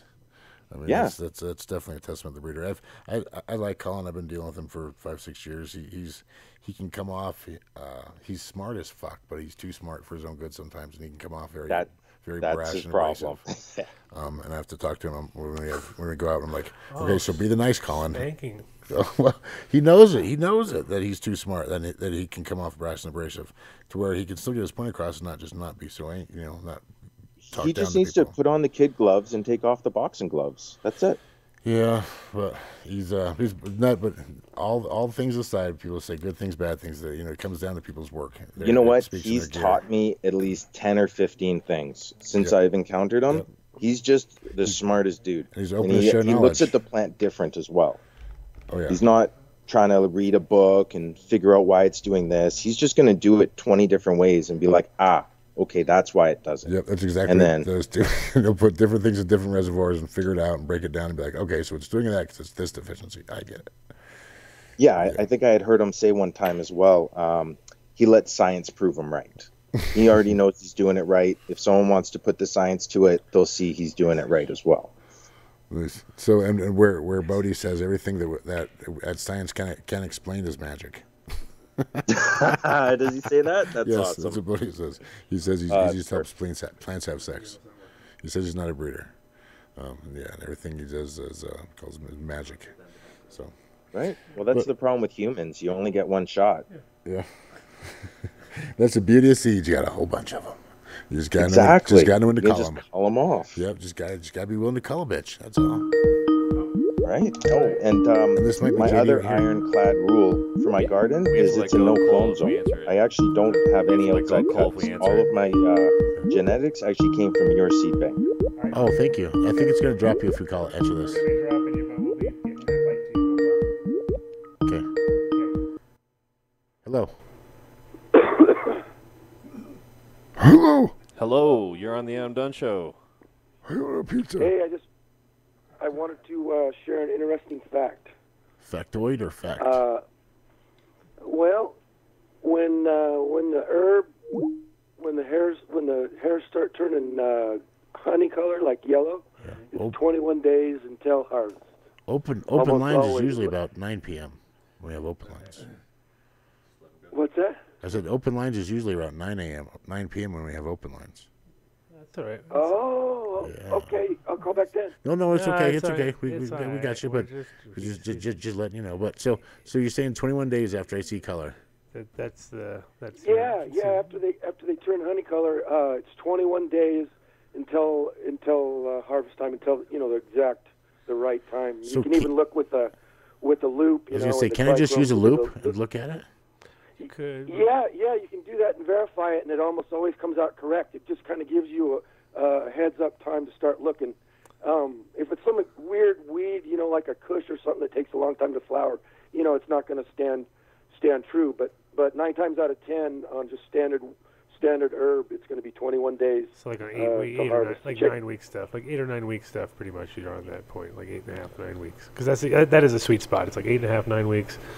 A lot of high percentage of plants fucking finish off right around there. Another interesting fact, right? So if you're growing autoflower that starts flowering at 5 weeks, right? Yeah. Then in 21 days it's going to be done. So that kind of helps you figure it out. Also, the best time to pollinate femstock between 19 and 21 days. Oh, really? There you go. It's 9-day difference. Like you'll get 100 seeds or you'll get 1,000 seeds. Because it's ripe. Very odd, but yeah, that same time. 21 days. Mm-hmm. Huh, you're on. You might be onto something. I think we should go to a casino, get a bunch of cheap hookers, and play blackjack. All right, well, I'll let you go. Have a good show. Hey, thank you, man. Thanks for calling. Open lines, Bye-bye. lines. Thanks, callers. Yeah, it is. It's always an open line on that. No, I think open lines the last hour. We do open lines. Take callers from people. What do you think we are going on forever? Yes, open to go until 8. Forever and ever. So if anybody else wants to call in, have a question for Dunn. I saw a question for Dunn in the thing. Where's our guy? Where's your guy? We're an hour late. I'll text him. We're not an hour late. We're always an hour late. Never. Let's not lie. Are we an hour late? Always. Does that even fill up anything, or that looks like? Oh, by the way, shut up, chat gang. I'll just show it on the screen. Thanks, chat gang, for fucking listening and hanging out. How's it looking? Was it looking like? I'm not looking at. Okay, so we gotta. I'm just saying they're always there. They're always dedicated. They're always there. I got him putting up a picture of some of the Sage Master Select stuff. Some fucking. We've got Sage Master Select on special this week. Yeah. Yeah, on this month. I think 15% off. Oh, really? Mm-hmm. Do you have the NL5 Skunk One Chem Double D cross? Is it from you? Yes. What's it called? That doesn't From have a name. Module. Oh, yeah, no. didn't have a name, so you probably didn't put it out. Didn't even name it. No. Just Is that the one I named? The kid grew this. Did I name that Julie something? The kid grew. Oh, what? The Julie. Shannon. What? You told me to name something once. Shannon. JB. Oh, Jennifer Walters. There you go. Oh, the She-Hulk. Jennifer Walters. Where the fuck did you get this? Oh, we got a caller. Who do we got? You're on the air. Who do we got? Yo, who's on the air? Hello. Turn off your radio. That's not a radio. That's a drop. Did he just mic drop us? I think we might have just got butt dialed. No, mic dropped. Mic drop. Hello? Boom, I'm done. Hello, you're on the Adam Dunn Show. Who's this? And we're back. Okay, I'm going to hang up on him. All right, What's up, JD? Hey, how's it going, James? Good. Call into the show line. Huh? Call into the show line. 720. Give me a minute. There you go. Okay, does he know? 720-310. I texted it to him. 8237. Bring. What do you need? Torch killer. Okay. Hello. Hello. And can you hear me now? And you're live. Hello. How you doing, my friend? Good. Yourself? Good. I don't know if you guys met each other? Yeah, we have. Okay. JD, of course, JD, Adam, JD, you guys have met. Thanks for calling the Adam Dunn Show. JD, I know. I remember the whole conversation. That's like, oh yeah, okay. It's confusing. It's backwards. No, I was like, I'll never forget that. That's easy. So, how are you doing, man? I heard you're working on some new projects, putting some stuff out there, James. It's awesome. He's got some Hot 420 drops coming up. Hot 420. Yep. Give us a little lowdown on what's the latest. Putting in the hours. Yeah, so we've got 3 new strains dropping on the 20th. Stretch, Ruby Rose, and Einstein's Pipe. And those are coming out in a couple days here. Those are fun. Okay. And are we doing a pre-sale on those, or that you want them starting to be sold on the 20th? That's up to you. It's your call. You got it in your hands, right? Pre-sale will be on the 16th. Delivery on the 20th. All right. There you go. So what can you tell us about those 3 strains in your words? Because it's always a struggle for me to, I can only regurgitate what you guys tell me, but like if you could tell the listeners the difference between those 3, what would it be? Say that again, one more time. If you could tell the listeners the difference between those 3 that you're releasing, what would it be? The Stretch, the Einstein's Pipe. So the Einstein's Pipe is it's an OG thing. That's the Goji Raz cross with the blueberry. I'm not sure how familiar you guys are with the Goji Raz, but it's an OG thing. It's a blueberry OG thing. And then the Ruby Rose was the Oregon Cutthroat, which sold out immediately when we got it. Which is what? Ruby Rose. No, the Oregon Cutthroat sold out immediately when we got it. It's one of his big boys. Oh, the Oregon Cutthroat. Those sold out, huh? Yeah. We did get it the first time we got it, remember? It was gone. Yeah, cool. But so there's those. Okay. There's those. That's not from the 420 drop though. Those have already been released. But so the Ruby Rose is Black Rose times F13 crossed with F13. So that's your colorful resonant indica cross, and then the Stretch was the Band-Aid Haze crossed with the blueberry, and that's a sativa, a long stretching. Is that the F4 blueberry? Long flowering sativa. Is that the F4 blueberry? Yeah. Cool. Yep.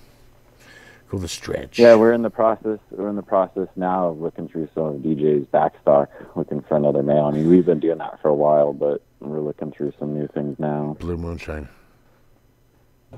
Moonshine, huh? Yeah, go get the moonshine. So the Velvet Crush was kind of like his reintroduction of the Blue Moonshine. But yeah, we're working on the moonshine line. What he gave me to work on now is just labeled FK/K45. That's one of them. Then the other one is K5/FK K45. Have you figured out any of his shit, or does he just make up shit and writes them down on things? What doesn't matter to me, man. I don't pay attention to any of that anyways. I just look at the plants. But, yeah, I mean, it all kind of follows pretty similar, lines. See, so the FK would be like floral kush or fruity kush. I think K stands for kush. Not fuely. K45. Geez, I have no idea. Like, a lot of his numbers have to do with, like, the run. Like, so that would, I don't know, I'm just making stuff up now, but, like, that would be, like, run 45 of the K stock or something like that. See, I'm going to add a different story. There's a kilometer 45 here in Mexico, and lots of cool things happen there, so that's what it's about. Right. Yeah, we'll have to ask him and see.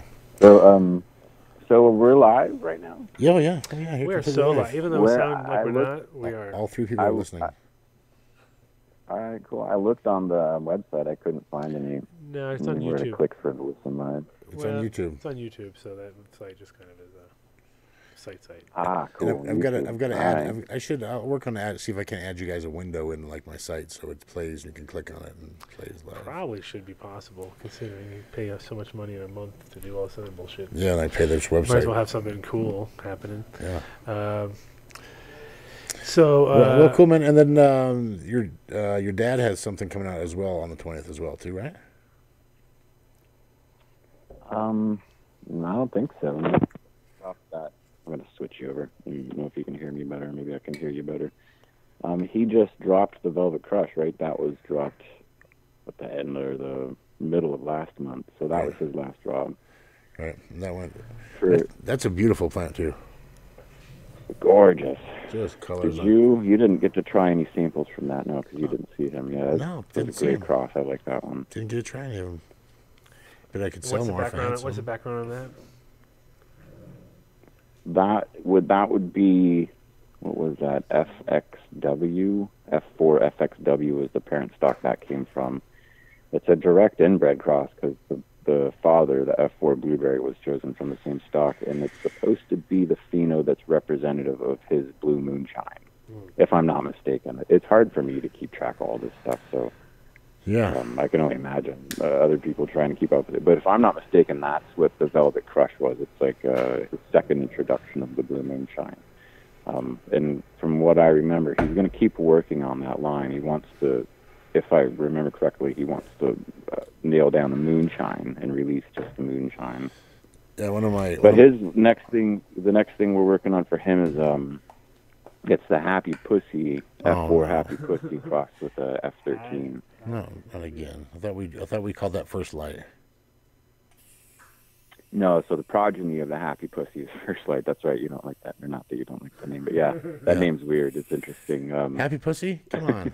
I mean, and when your dad explains it to me, he's like, just like one of those little Chinese cats, like waving at you, like hi. And I'm like, no, that's not what you're going after. the Cheshire cat. Yeah, it's not Happy Pussy like that. I have to sell this thing. The Cheshire cat, but we all know what Happy Pussy means. I mean, come on. It's the same thing like when TSK calls a plant taint. Like, fuck, I have to sell this taint thing now? Jesus. Yeah, you were the one that keyed in on that. You said to change the name from Limonene Queen was originally Queefy Queen. Oh, yeah, so thank you for not doing Queefy Queen. Jesus, yeah. Oh, thank you. In hindsight, looking back, I mean, it's been, just barely 2 years, but still, you grow a little bit in those 2 years, and you're like, what the fuck was I thinking? It just doesn't sell. I've seen it happen, like, a company I won't mention had, like, super slutty haze, and it just didn't sell. It just didn't go anywhere. But somebody wanted to name a strain after his girlfriend. So the progeny of the Happy Pussy, which we could refer to the FX4, I think that was plant number 4, crossed with F13. That will be his next release. And that's going to be a limited one because we didn't keep the F13 male. And somebody commented the other day on my Instagram, they mentioned something about how if the F13 male wasn't good enough to keep, then you should work this other male or something. But that wasn't the case, actually. He just wasn't stable enough to hold around and veg. He had a pre-flower issue that I just didn't want to deal with. I have everything on 18 or 19, and I'm not going to go up to 24 to accommodate one male. It's just not how I'm going to run my program. So it's like be a pain in the ass. And somebody asked me the other day, they were giving me shit about it. They're like, "Oh, there's only 320 pack release, blah blah blah." I said, "No, I pretty sure there will only be 320 packs of this out there. That's why they're asking this price for it. I mean, that's it. So, which one? I'm not sure. It's one of the most recent ones that we did. There's only so many packs available, and I got half of them. Somebody else got the other half of them. But when you say limited release, that's what you mean. You mean limited release, like you're going to have 400 packs or 300 packs, and then that's going to be it, correct? Yeah, that's something that we got to hammer down in the promotions. Yeah, so limited, if you notice the post I put up today on the stretch, limited just means to the lifespan of the plant to be realistic. I think exclusive limited, no, that doesn't work either. It's funny because I'm got to remember we're talking on a live radio show right now. I'm not just talking to James. Well, that's the way we like. But yeah, so those are limited in the sense that the amount that we're going to release, yes, is limited, but there should be more than one drop. That's the plan. So I don't think that's both sides. So the release we're going to do is limited, but there will be more than one drop. So the release we'll do limited 200 at a time, but we're going to do 10 drops of 200. I'm not sure. We'll have to hammer out this. Just a question, because people ask me, so they're like, if I can only buy 200 ever, then that's something else, as opposed to if I can buy 200 now, then there may be 200 next year. Absolutely. And it makes a difference for the demand of the stock. Correct. Because it pigeonholes you in as a breeder by saying, okay, I only said I was going to do 200. Although this was really cool, I can only do 200. I can't re-release that now because I just said I wouldn't. Yeah. And so it pigeonholes you. So that's you pretty much what we're trying to work out now is kind of to find that saturation point. I feel like with DJ stuff, it'd probably be around 1,000 packs. I don't know. My stuff might be quite a bit more, but. I don't know. It's interesting because that. See, my packs, I release like 2 packs when I release. Super fucking limited. 2-pack. 2 packs. I just buy them both myself. How much? How much a pack? $2,000. How much? 2,000. Let's see, two packs. You get 2 seeds. Boring, man. It's $1,000 a seed. That fucking works. Learn it from the cookies. But cool. Well, thank you for calling in. I appreciate you taking your time and giving a little bit of promotion. You guys can all go over to my site. Of course, it's back up and running. Check out Second Gen. And they have, you've got 10 strains? Whitaker. I'm up to 17 now. 17 now with the released ones. So, yeah. So, definitely, we try to keep everything that the breeder has in stock. We try to keep in stock on site. So, check them all out, and they'll be up there for you. So, I do appreciate it. Thank you, sir, for calling. Cool. We'll talk soon, of course. Yeah, thanks. All right. Thanks, Thank you, guys. Bye-bye. Peace. He's a good dude. Huh? Good. He's a good guy. Yeah. It's got to be rough growing up in your dad's fucking blue DJ short. You know what I mean? He's like, what the fuck am I going to do? He did blueberry. Jesus. But he did. He's working. And he's got some really nice plants. We've had good feedback on him, and I can't say we've had anything bad coming back on him. I mean, when you're working with progeny from someone such as that, you know what I mean? You're going to have good year. Mm-hmm. And some mutants, though, because I always had mutants. He had a lot of throwback. But you like, you of all people talk shit about mutants. You like mutants. I love mutants. I know. Like some of my breeders are like, they'll see a polyploid or a mutant and they'll just fucking polyploid, kill it, get the fuck out of the room. But you're like, come here, little weirdo. I know, that's why we had the guy calling in today. That's why our Home Depot guy who calls in from Home Depot normally, who didn't call in from Home Depot today, so he kind of almost lost us. Calling from Lowe's? Yeah, not even Lowe's, nothing. No, you can't do that. You can't call from Lowe's. Are we moving around in the cave now? What's going on? No, I'm just setting it up because everyone's gone. Yeah, and they want to see me better. I'm attractive. Yeah, of course they want to see you. You should see the chat room. They thought you were Jamez Bean, man on the scene who didn't really exist. They thought it was Jamez Bean, the real James, or the Jamez Bean Seed Company. The real Jamez Bean. You almost caught yourself there. I know. I've been getting that a lot recently. They're like, we thought that Jamez Bean Seed Company was like your domestic company, and that Seed Here Now is your international company. I was like, no. Notice how none of the banks are the same?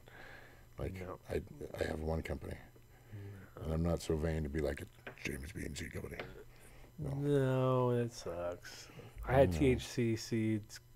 Oh, I'm sure you've been ripped many a times. So people would be like, dude, I ordered all this shit off you. And I'm like, who? I don't know. Send anything in the mail. What are you talking about? Yeah, you did. THC seeds. Yep, I actually recently saw that too, and I was like, motherfuckers, that's so close to your bite. Oh, that was a long Canadian, of course. Canadian, of course. See, we're back to biting on Canadians. Our winners, but we send them lights. See, it's like we're like a give take. We're such a. Was that guy in Canada? Of course. Oh, so we just aided them.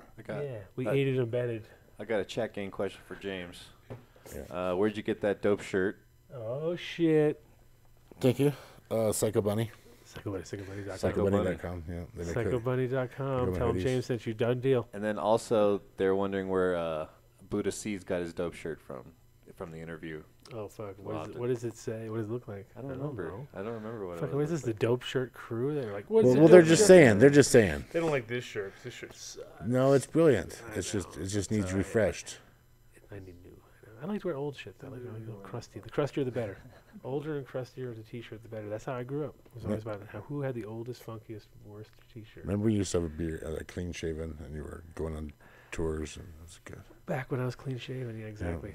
Yeah, get you booked on gigs. Now so look at me. Easier. I know. Now I'm just a big. Oh, but I ordered one of those fucking comb things. On, a Furby? No, those hot combs. Hot comb. It's like the latest trend of bullshit. Oh, hot comb. Yeah. Hot cone. Hot comb for your beard and makes your beard. Oh, hot comb. I know. I can't talk. What if you could put like some colored things in there? Like no, I saw a guy at the airport though, a black guy with like all sorts of beads hanging off it. It looked so nappy. And I had a feeling a couple days ago. I was like, maybe I should shave.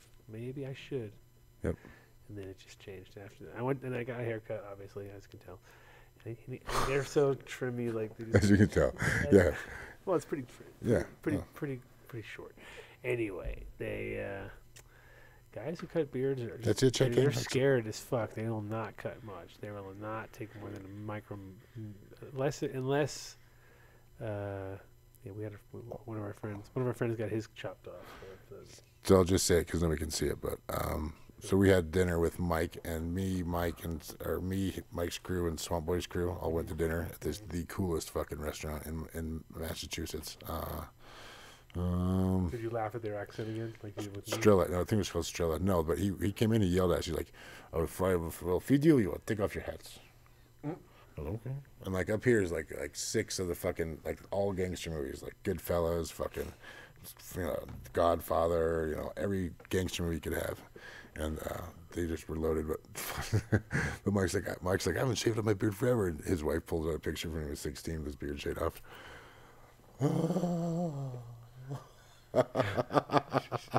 It was so good. It was so good. It was different. Yeah. And then Chrome whips out one from him when he was 18. He's got all these dreads and stuff. He looks like I'm a little kid. Looked like Jaden Pekin Smith with dreads. See? And I was like, man, that's forever. I'm not showing you none of my fucking pictures. I look like the lead singer from Slayer in all my old pictures. Big old long curly hair. Yeah, that's cool. So that's all you got for me, Check Gang? All these questions, all this drama, that's it? You got 2 questions for me? No, they don't want to talk about it. They're scared. That's true. Talk about us. Call in. No. Let's hear some crazy. Yeah, no. You said the last hour. We can wrap it up. The last 15 minutes. We got 15 minutes left. Do it, grill me. All I got is answers. All I can tell you is what I know. All I got is answers. All I got is answers. They may not match up with your questions, but I got answers. And all I can tell you is what I know. Oh, let's see. Hold on. Let's see. I want to see that. Huh? What are you showing me? No, I was going to look for... So what background are we in right now? Are we in Seeds? Let's see. Where are we at? I don't know. I want to be like Scrooge. No, this is the one that Adam sent me. It's like a whole... No, we're in a cave. You're in a cave. But like Osama bin Laden. You're hanging out with Osama bin Laden in a cave. So he gets his picture taken like at the Portland airport, behind Portland, by dope, looking like fucking Osama bin Laden. Okay, like they were. When was this? 3 years ago, 4 years ago, I think. Like what happened? Where did that photo go? Where did it go? On the cover of fucking Dope magazine. Oh, that one? That was. That picture. Okay, yeah, I don't travel with Osama over here. You get problems. I did. Don't do it. You did it. You do it once. Survived. We did survive. They always hung him up for a bit. Yep, so. Yep. You do it once, dude, and then that's it. Yeah. I got TSA pre-check. I'm gone. Yeah, I've been thinking about getting that. It's the best $75 you'll ever spend. No, you gotta get you gotta get the TSA pre. You have to. I have that, but then I was traveling with Cece, so I didn't really want to. So if you book her ticket while you book yours, they will go on you. Yes, they do. Happens all the time. Just saying, my office does it with me. Just saying, I do it 3 times a month. Really? I never Yep. seen it. Oh, maybe. It seems a little weird. Seems like a great little. That's an angle, right? A loophole. A loophole. There's a little loopy. Yeah, I was looking for an old picture of me, but I can't find it. I got too many fucking pictures. I got it right here. We just so happen to have one right here. I just so happen to have it right that's there. Not my picture. Yeah. That's the Osama bin Laden picture. That's the Osama bin Laden picture. No. Yeah, we're in the cave, so there you go. That's perfect. No, yeah, right. Dope magazine. Osama. Now you have to. Can you do it? Can you do layer? Can you double layer? I want to be like Scrooge McDuck, and they're just like diving into put a that seed into the of- cave. Can you of put that into the seeds. cave, and then you? I mean, yeah, I could figure that out. Yes, it can be done. Yeah.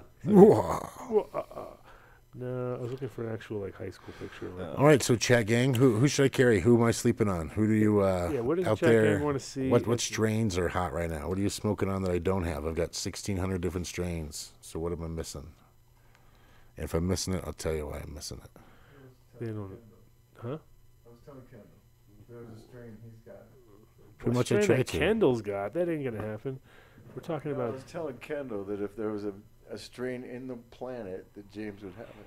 I tried to. Like I said, we got 1,600 different things, and I've always kept 2 packs of everything I've ever sold. See, back when I was talking earlier on the show, I said there was a time when I had 138 strains on the menu, and I was like, "Yeah, I'm the biggest in the world." See? 1,650. 1,650. And how I know is because we keep having to transfer them over each time the website crashes. See, 1,600 items.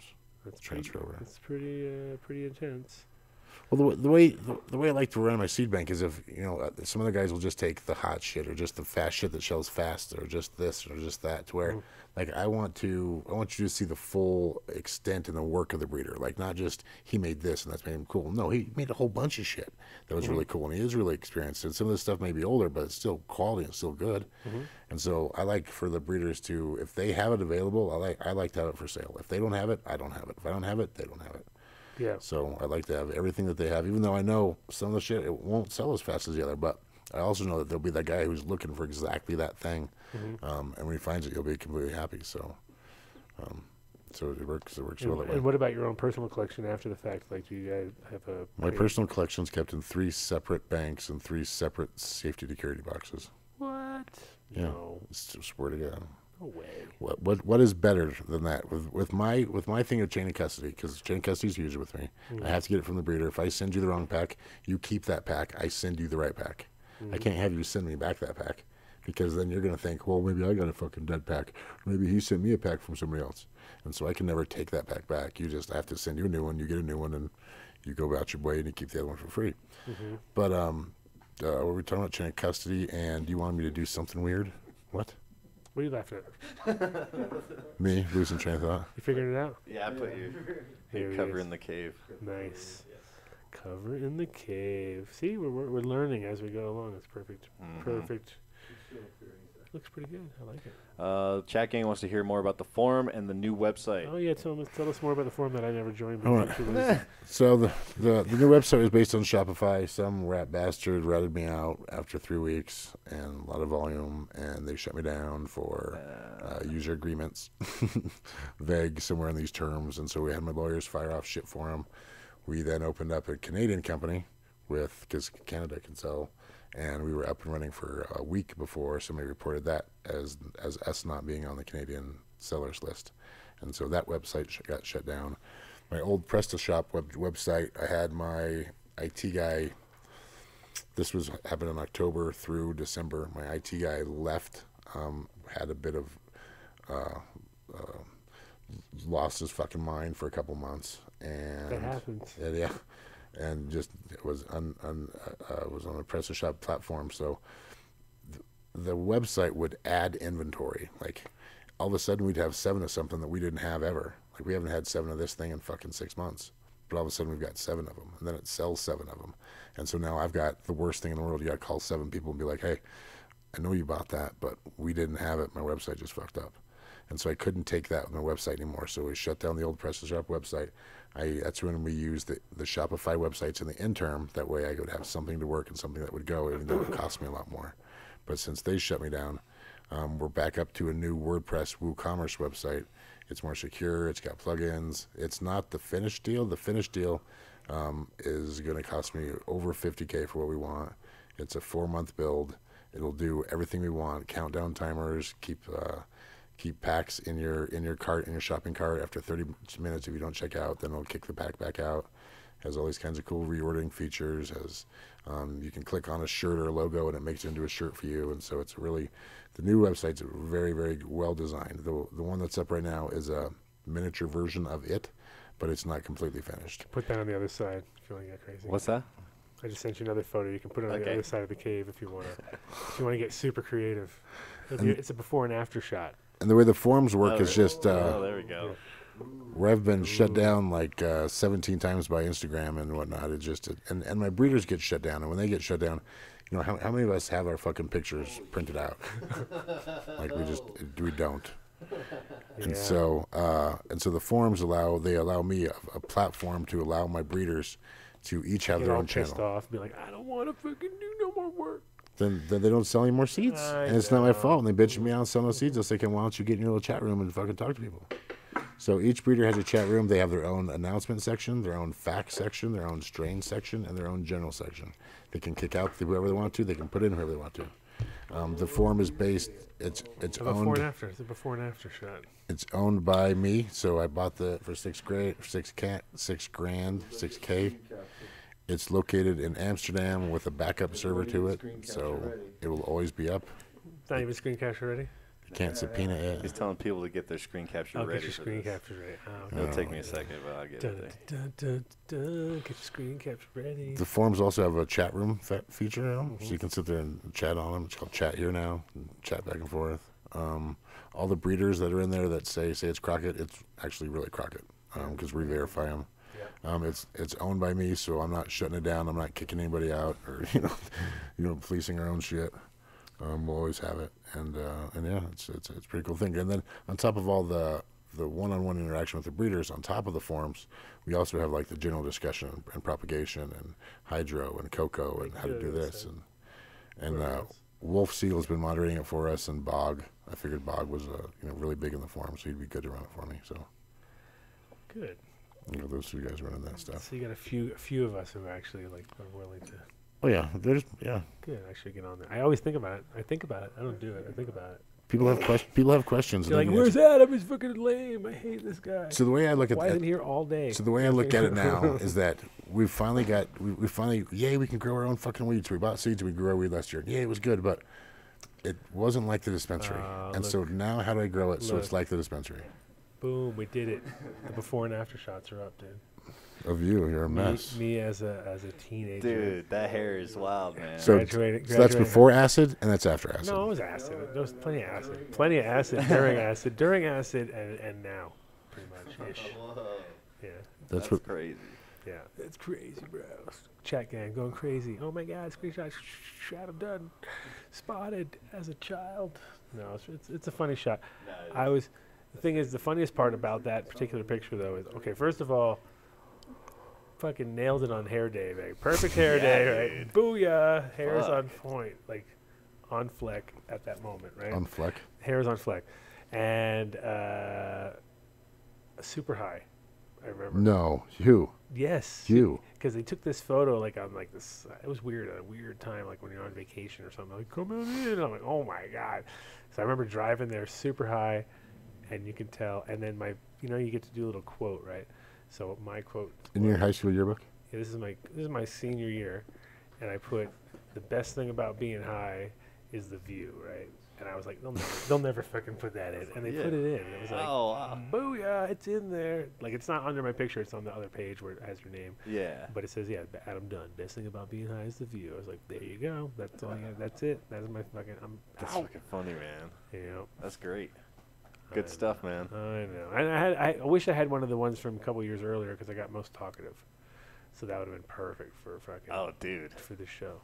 Yep. Adam Dunn, most talkative. What could he ever do in his life? He's useless. Oh no! We could stick him on a show and we could torture people listening. People who fucking trim weed. That's what we could do. Guys, it'll trim. Adam Dunn, trim torturer. How many? Okay. Well, yeah. So. There you go. That's what happens, people. But I was already smoking lots of weed by that point. I was like 8. That's when I'm like 17 or something like that. So, yeah. Super high. Smoked a lot of weed. And here I am. Here I am, people. So, yes, well, thank everybody for fucking listening in. We are on the last few minutes anyway. I want to thank Dwayne and what? Are we on last few minutes? Jamexy for rolling through, and I want to thank Gannon and Preston for coming in without knowing it. All these people, they got none of them knew they were going to be on the show, so that's how on point we are, man. They make the show so original that not even we know what the fuck's going on. Yep. No, it's no clue. It's from James was supposed to bring like 19 people in. That was the original plan, like him and 19 people, but apparently no one wanted to come hang out with him. Except for Duke, but you guys went and shot guns today? Did you guys go shoot guns? No. That's why we don't have 19 people with us. Oh, you killed everybody on the way. Oh, great. Nice. He's chopping them up and using them for fertilizer for his next round. Yes. No. I get it. What is... no, so no guns today? You didn't get to go blast off? Or you did? No, because we had to come back here in on time. I want to bring guns back here, so tomorrow we're going to go take off. Adam Dunn show, once again, ruins a full day of just blasting off guns. Tomorrow we're going to listen to it while we blast off guns. No, you won't. No, you're right. Are you fucking kidding? I only do that when I'm trimming. There's no way. So, tomorrow's the Duke. Dude Gross competition. Dude Gross tomorrow, right? Yep. And the next day? Nope, just one night. One day. Boom. Sounds like a formula I know about. Yep. The 1 day comp. It's only me, bro. I'm the only one who's allowed to do that. Where's the ADSI this year? The who? Yeah. The what? The ADSI. What? Yeah. Oh, see? If you're the only one that's supposed to and you didn't, then... No, we don't know. I know. It's so hard. It's so hard to pick a good spot. Because then, where, when, and how. And now everybody's doing everything everywhere. No, everything's getting fucked now. It's a big circle jerk. Yeah. Oh, wait. Yeah, we got to do the word of the day for next week. Oh, I think that was it right there. Man. What, circle jerk? Yeah.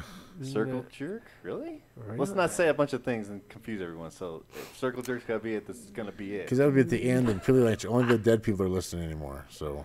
Oh, you have to listen all the way to the end of the show. Yeah, because last time we gave it away so early. So early, it was the first thing. Yeah, and can you remember any words I said? Because nobody really will. Not one word. I don't remember anything you ever said ever. There's not a single word that anybody in this room could remember. Just that you gave Europe powdery mildew. What about some about? No, I never even talked about that in this show. That was a totally different show. Michael Riziel? Did we talk about that? Well, I don't know. Talk about it. Oh, yeah. Did we talk about it? Who said the word? I don't know that guns are talking about it. Let's see. What did we talk? Well, we're talking about micromoles first, so let's. Well, that was last year's. That was last week. Right, Yeah. but let's incorporate some sort of fucking formula that makes sense. So it's like a wordplay, like the micromole. Like what are those things you put an adjective and then a noun and then at the end you read it? Wait, what are those things you said? Yeah, then you read it. Acronym? Mad Libs. Oh, we do Mad Libs. Yeah, Adam Dunn show Mad Libs. Yeah, the micromoles. Jump through the. Another one. Yeah, Snarfle. Snarf. Nah. Is that the word of the day? Snarf? Oh. Whatever you want, man. Snarf. Yeah. No. Snarf. Word of the day. Is that it? Hey, that's it. Snarf. Okay. Snarf. I told you I was gonna make up a word anyway. Let's explain the rules real quick and do all that. So, dude, say snarf when we call you. Remember the word snarf. That's the word of the week for next week. Yeah. Snarf. I couldn't come up with it. Obviously, we have no idea how to even talk anymore. Yeah. And then, so you email info@AdamDunnShow with contest entry. Just say, what up, contrast? I need snarf. And then let us know why you need a light. Yeah. Give us your number or Skype username. Yeah. And we will call you during the show next week. Just like we did today. And we'll actually give you a light. And that guy won a light and a pack of seeds. Oh, fuck, that guy's killing it. He could take over a nation. I think I could possibly do a light and some seeds every week. So snarf is the word of the week next week. Snarf is the word, is the word. Snarf. If you can tell me meaning the show that it came from. Yes, it does. Snarf? You know where it came from? What, Snarf? Snarf. Yeah, the Snarf here. They have Snarf drink. I have Snarf food here. That's why I hate too. I hate Snarf. Yeah, it's the sandwich place here in And Denver. I hate it, actually. No, I do, and I hate it. My friend says it's his favorite sandwich. I've never been there. I hate it, but I'm going to give them free advertising. Okay, good. Snarf. Oh my gosh. I don't really hate it. Snarf. I hate one element of it. I hate Thundercats? That's what it was. That's right. Thundercats? I couldn't think of it. Snarf. That's what it was. Oh, well, there you go. It's even better. So Thundercats.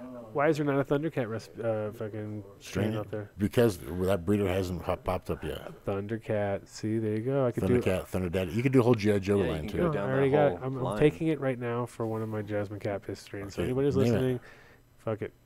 Nick, call it. Thundercat. Oh, there you go. We got the Jasmine Cat Piss times NL5 Haze times Skunk. Thundercat. Boom. Licked. Done. Jars. You know who gives you the done deal all the time is chlorophyll. Oh, of course. Those of course, guys love you big time. So oh, if there you you walk go. in and say done deal, they'll go, No, all they do is get mad at me, dude. They might give you a done deal, but they'll be all pissed at me. Like, See, dude, I don't get mad at you. I want you to use these coupons because I want to know where my listeners are coming from. So use that coupon every time you buy something. Okay, so Thundercat is now. There you go, boom, done deal. No, not Thundercat. No, Snarf. Snarf is the word of the week. Thundercat. I need the cat names. Oh yeah, because you're Jasmine Catfish. Okay, yeah, Thundercat. I was like, why didn't I think of that a long time ago? That is actually a great idea. Great idea. Okay, see, document for life, bro. Welcome. Welcome to the world of. We had it first on the show, bitches. Oh, bro.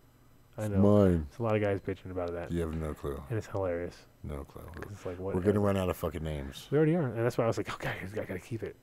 Because the other day when the meme went out about R. Kelly, I was like, oh great, they're already. And the first answer was Golden Shower, and I was like, dude, I'm so glad that I actually at least got those out to people. So those are available for 15% off. What, right Golden now. Shower? Yes. No, we didn't do those. Oh God. Of course you have those. What do you mean? Oh God, you don't want them? I didn't know I had those things. Golden Shower, yes, of course. That's not great. Yes, it is. It's kosher. It's kosher times. There's nothing kosher about peeing on people. No, there is nothing kosher about it. But it's so timely, dude. I'm so glad I made it when I made it because now it can be popular. Because people will be like, oh, it's very good. Golden Shower. Just R. Kelly. Like the president. No, like R. Kelly. Oh, like who? I don't even know. There's so many people peeing on people or getting peed on. This thing it's just fell off a cliff, man. No, but it's a good. It's a No, good. let's it's a good. rename that. It's a good. No, gold. It's the fucking best name I ever had. Oh, worst name. I had it. That's the best name I think I've No. almost ever had. Golden Shower. Yes. You would hang out with too much. No, I already have it. What are you talking about? It's out. It's there. It's in the world. God. MK Ultra was better. MK Ultra was okay. Sage. Sage is cool, but Golden Shower. Now, come on, dude. And when it's you're like, oh, of course. I want to smoke that. Yes. Dried urine. Yeah, well, cat piss is pretty popular, and people want it, and it's pretty nasty. There you go. You see, you just choked up, didn't know what to say. You were feeling like, oh my God, what? You're correct. I need a golden shower. You're correct. Golden shower. Golden shower with baby diaper, mango baby poop is like the other number one classic stoner thing. Chutney. Dude, I love baby mango poop. Yes. Indian you can start a whole cult based on Indian that. baby Just that chutney flavor. poop. They'd be like, I love it, even though it's horrible. So there you go. Welcome to the weed world. Yep. Yes. Brought to you by Adam Dunn. ctnow.com, illuminarlighting.com, main sponsors here on the show. Good stuff. All the other sponsors. Build the Soil, Credibles, Rob Wallace, Sean Wallace. New Millennium. Greenfarms.co. Great stuff. And Wallace Wow. And Treasure. Thank you, guys. Thanks for putting up with me. Okay, and all the trim crew out there. Yep, and give CC a shout out and shit. Yeah, of course. I'm just saying, I don't want to get yelled at. My beautiful wife Cece and little Nick, who's getting not little and getting crazier by the day, which is Not your fault, Nick. With your pants. yeah, I really It's like. not your fault. I'm literally. I've had a few of those. Like, This is your child. this is my child. I've had a few of those. This is moments. what you've done. Like, oh my fucking God, Yeah. what have I done? Yes, so. It gets but better. It's an adventure every day with you guys. Don't you worry. Had fun down in Puerto Rico. The cave that we're in right now is a cave that we all went out to as a family. So you loving that cave? It's feeling good, right? Yeah, well, it's cool. It's amazing. It's called the Window of Arecibo or something like that. It's dope. So see you guys next week. Thanks for hanging in there. I know we were late, but I'm sure we went longer than we should have because We that's did. what we do. We're the Almost 3.5 hours. we almost. give them what they want. That's fucking right. Trim fucking turn. Trim. Like, the trim guys, the people who hire 3.5 the trim hours crew is good- it's good are now. like, it's 4 Adam Dunn shows, and these people are like, no, because sometimes that guy talks for so fucking long. He talks for 3 or 4 hours. That guy will talk for 4.5 hours. So on that, would you rather get paid by the hour or be paid By the by show. the pound? By the show, by Adam Dunn As far show. as You trimming. get paid by the show. By the trimming, though. So everyone's like, please do shorter shows. Oh, please do trimming. Trimming. Do you get paid by the pound or paid by the hour? Which is the better one? Well, you pay by the okay. See? There's See? two problems.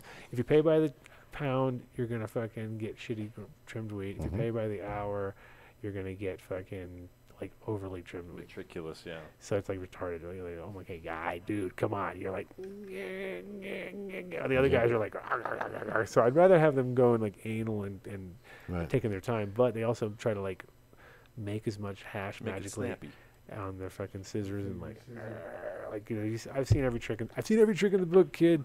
What the fuck's going on? How come you got a ball of hash bigger than a baseball and you've been here for 2 hours? Like, what is going on? That's you can do something to make it more hashy on the scissors. Oh, don't! I'm not going to tell everybody the secrets, but I yes, was like, damn. yes, you can. Of course you can. So, and that's what I'm saying. I watch people just manhandle the shit just to get that hash because they know they like. Gotcha. Never tell them you can keep any of the hash. I tell them, nope, can't keep any of it. Put it in the middle. I want to make sure because the more they make, I saw people in Amsterdam that literally were taking the piss. You know, they were just like beating the shit out of stuff just to get all the hash. Wow, I've never seen that. Yeah, terrible. So yes, it brings out the worst in people. Anytime you give them a fucking angle, no angles. We know them all, right? Yep. How many angles you know? Lots. Millions. All right, work those angles, people. See you next week. Thanks to all the guests also. Peace. Practically every one of the top 40 records being played on every radio station in the United States is a communication to the children to take a trip, to cop out, to groove. The psychedelic jackets on the record albums have their own hidden. This is a special question. We don't want you to smoke genetically modified ganja. We want you to smoke the real thing. We want you to smoke the natural herb. Some call it marijuana, some call it sensimedia, some call it lamb's bread, and some people call it ganja.